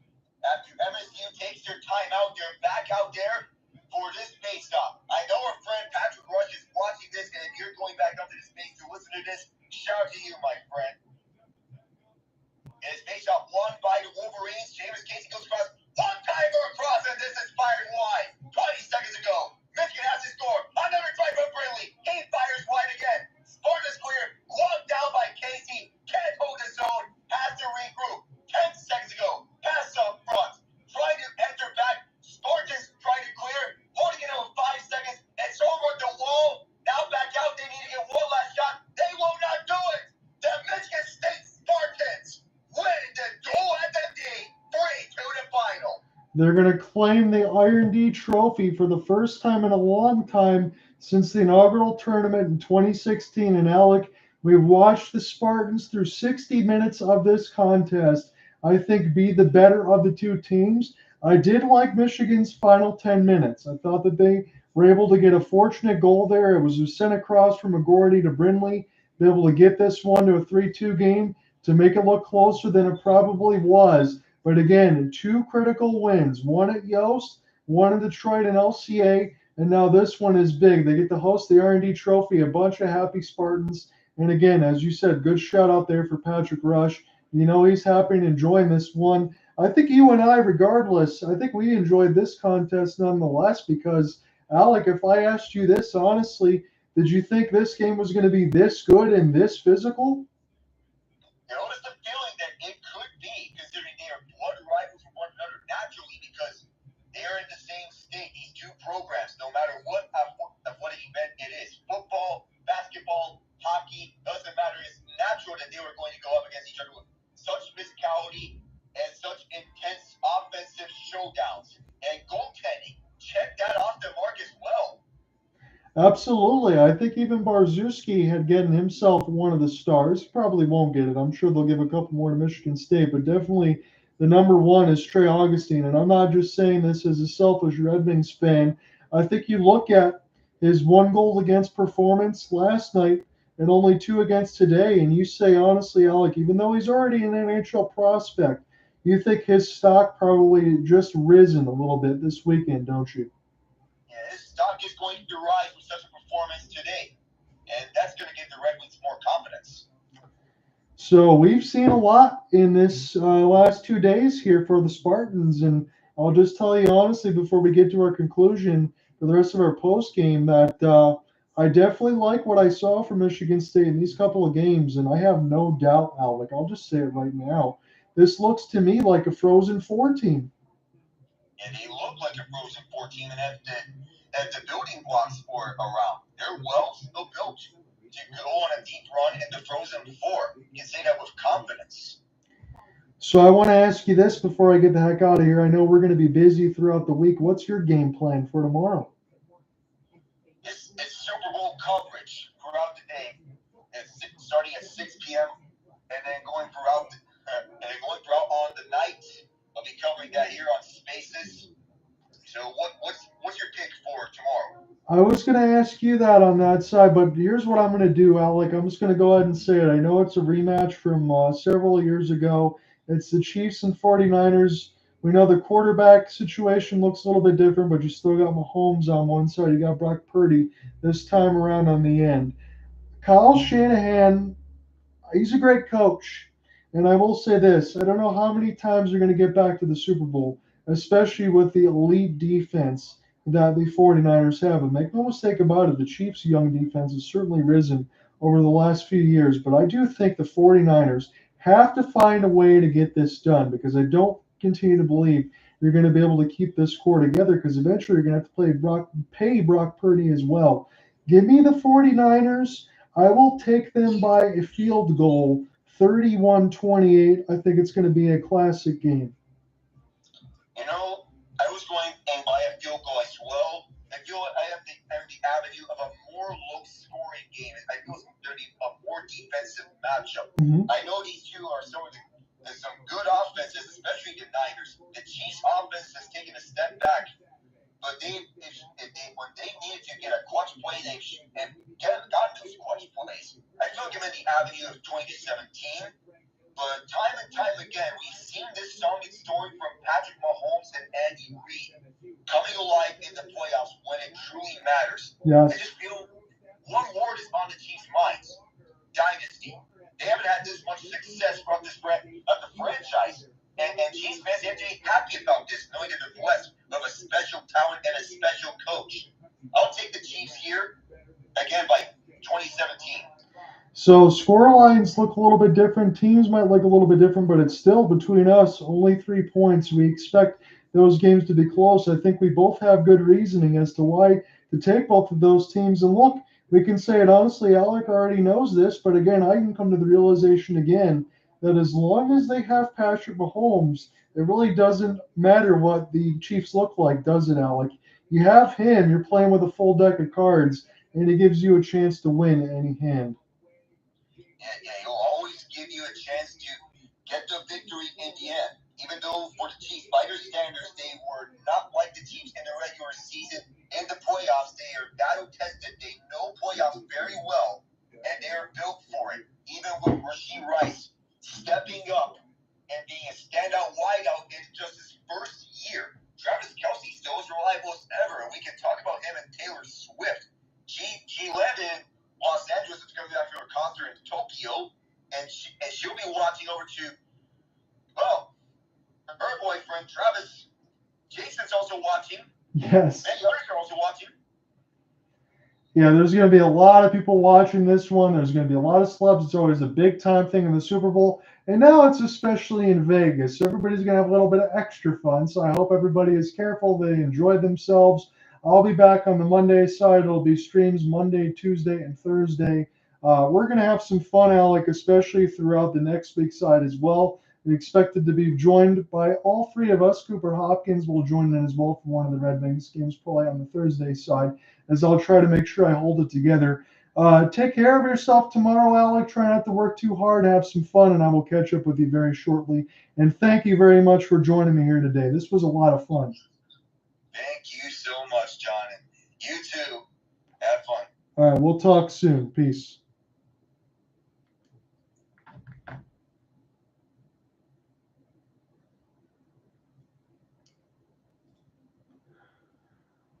There's your final, boys and girls. It was a 3-2 final for the Michigan State Spartans over the Wolverines. They win both games, and they win the Iron D Trophy for the first time in the inaugural since 2016. It was a fantastic game. We really enjoyed it. We really enjoyed covering it with you. Alec Nava at Yinzer Alec is going to have all the Super Bowl coverage tomorrow. I'm going to be a little bit busy with plans, and on the Valentine's Day on Wednesday. So Sunday and Wednesday, I won't be streaming, but Monday, Tuesday, Thursday, I will be, and then Saturday is the assignment with the Waterford Sharks. So it's going to be a lot of fun for me. It'll be a busy week, and we will catch you guys for a couple Red Wings games. We got the Flames and Rangers on Monday, and we have the Red Wings twice with the Oilers on Tuesday and with the Canucks on Thursday. That one's going to get a little spicy. I believe Thursday is going to be myself, Alec Nava, and Cooper Hopkins. Have a good one, everybody. We'll talk to you. Enjoy Super Bowl weekend. Peace.